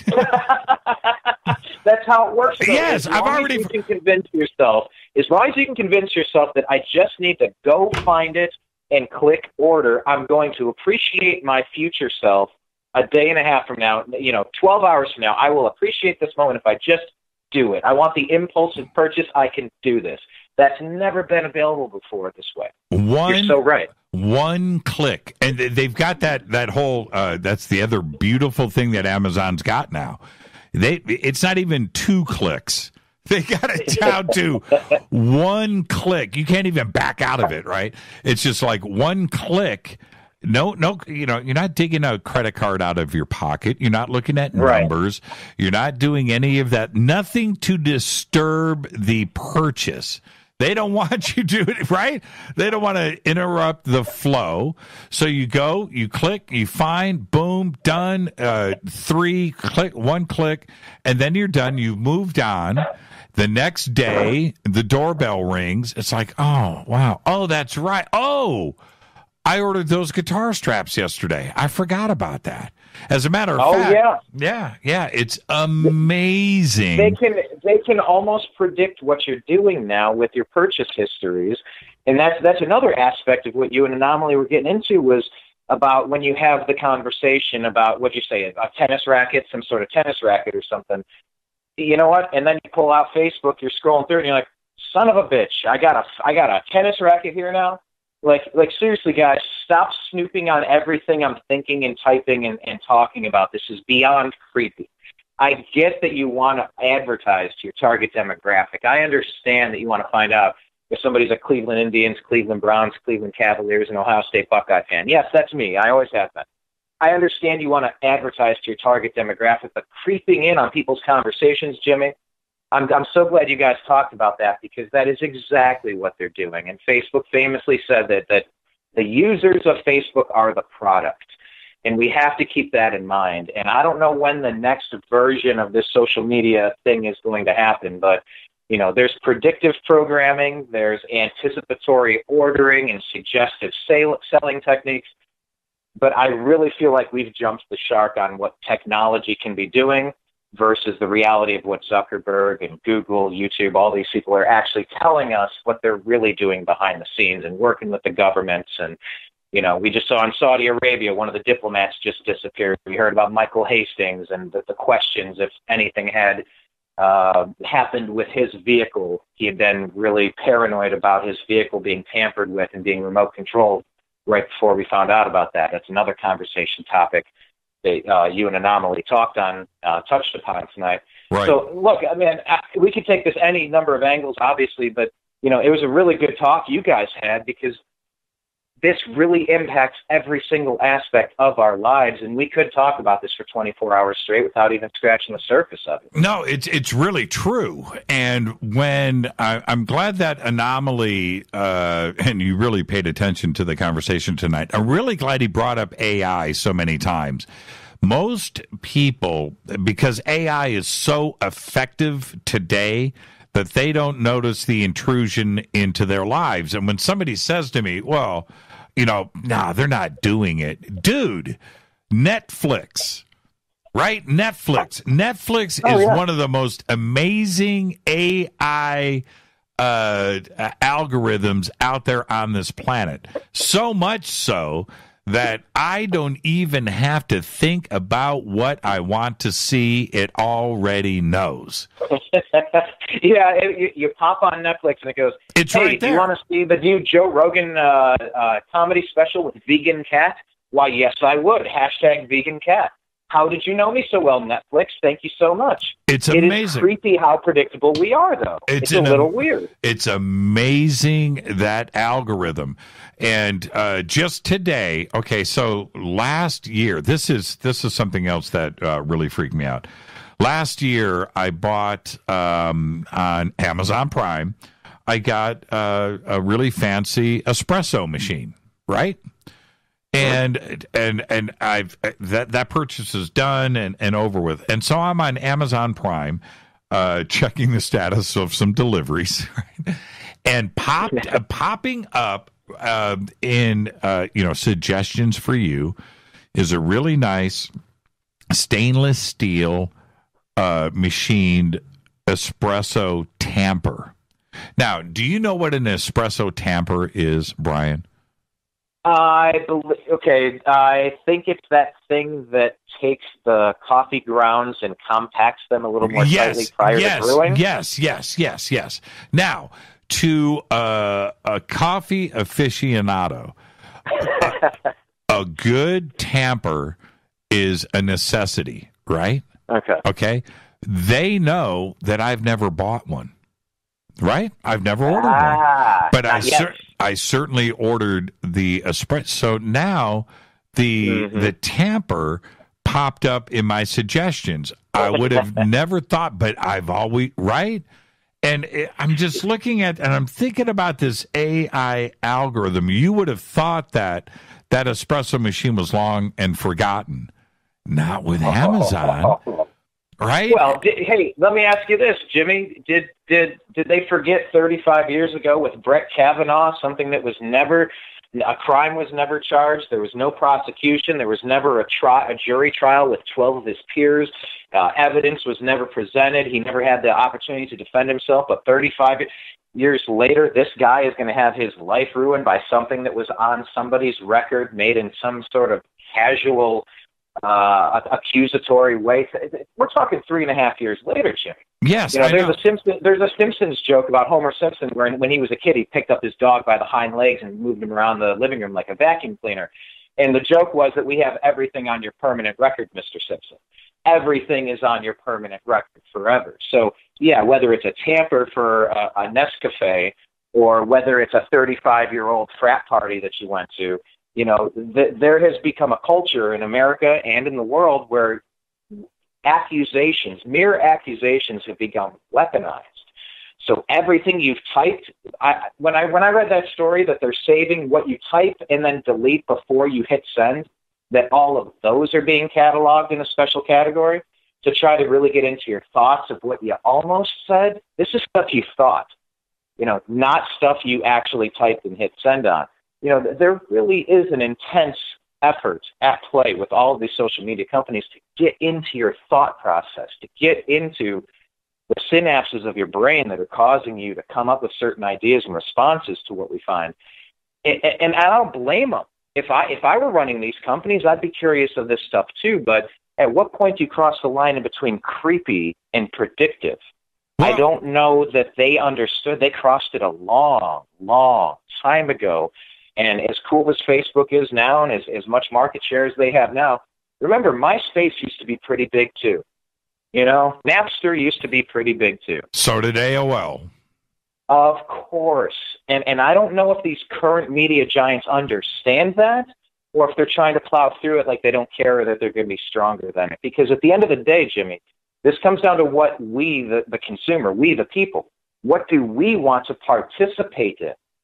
While we still have a version of the internet like we used to know it, this is all voluntarily exchanged between us to jump on their platform. We don't have to continue this. But we've seen all the shadow banning and the demonetizing and the censorship and the deplatforming. The joke is at first they came for Alex Jones, but I said nothing because he's a whack job, play that one out. And then they came for me, but there was nobody left to speak up for me. They went after the right-wing nut job. They went after the left-wing nut jobs. They're going after centrists. They're going after everybody. At some point, who actually runs and controls the internet that we're all using? Is that up to us? Or is that up to a couple people in Menlo Park or, up there in Silicon Valley? I don't know. I feel like it's user-generated. If we walked away from, be it a political party or be it from social media tech giants, what stranglehold could they possibly have if we're not using their platform? So, there's so many angles to take this down. It's one of the most fascinating topics, and I'm really glad you guys brought up Rogan and Elon Musk, because Elon, man, when I watched that podcast, he was so defeated. He was sad. He was resigned to the fact that he warned and begged and pleaded everybody, and they ignored him. So here we are. He's accepted it. It was really cataclysmic. Yeah, but it was I know. poignant. It was profound, too.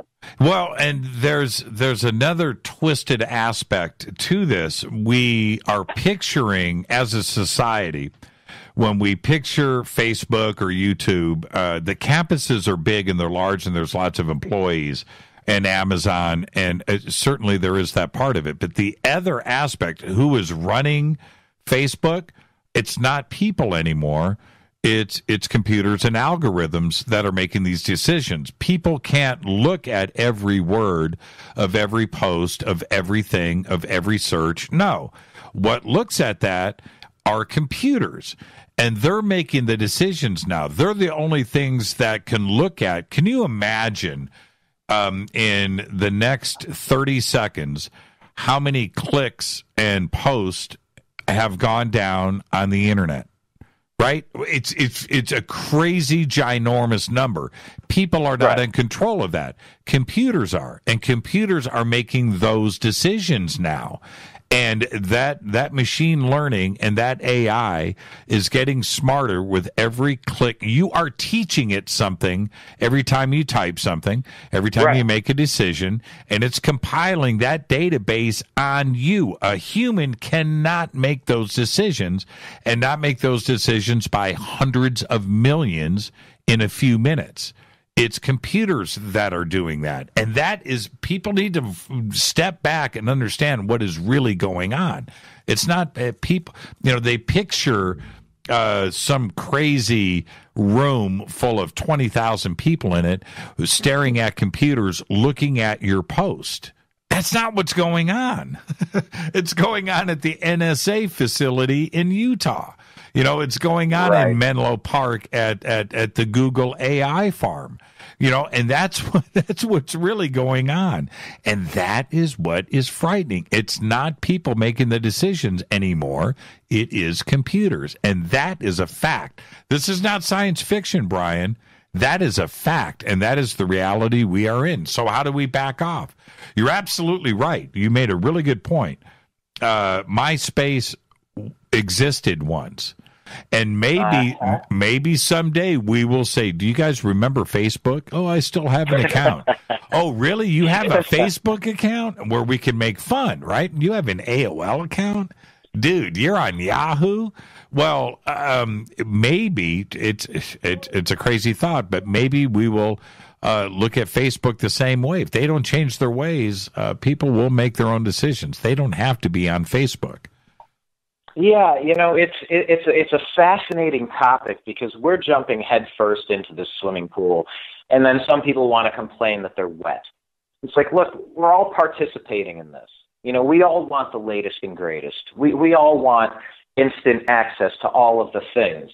I mean, remember the days, Jimmy, where you could be at a bar and you would have a debate with your buddy, and you try to remember the name of the character on All in the Family or something, and you couldn't think of you couldn't think of Meathead, and two people would come up with wrong answers, and they'd be convinced, they'd bet you $5, and you had to actually think about it for a while. Like, we have all of the computational power for popular culture references and advanced algorithms right in the palm of our hand for about $800 and about $90 a month in our pockets, in our hands. It's a world that people 100 years ago couldn't have even dreamed of. Nikola Tesla, Thomas Edison, Benjamin Franklin, these people, if they could have envisioned what we have right now, I don't know how much quickly our society would have progressed.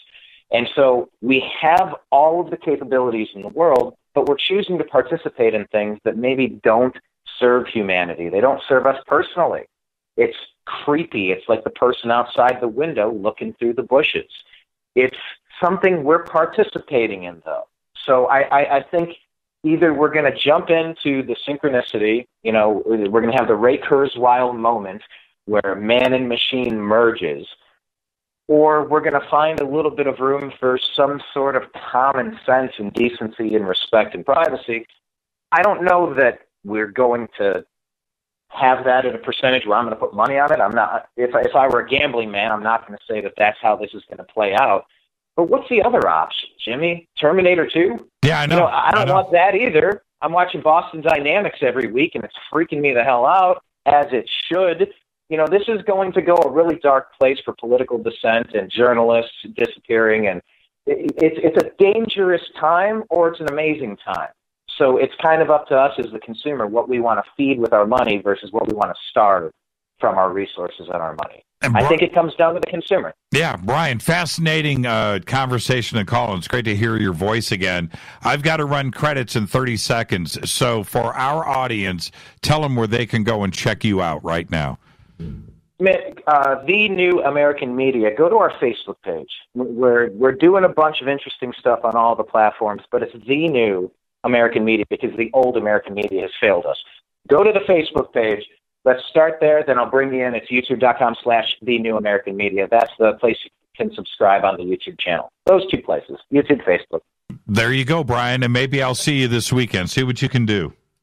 By the way, I already put in your press request. As soon as you said it, I laughed out loud and I shot the email off. I said, hey, man, one more request. Sorry, but my dude Jimmy just said he would like to come to this. So I'll keep you posted. We'll talk in between. Hey, man, really good conversation with An0maly tonight. It was a fun conversation. You guys got into so many interesting things.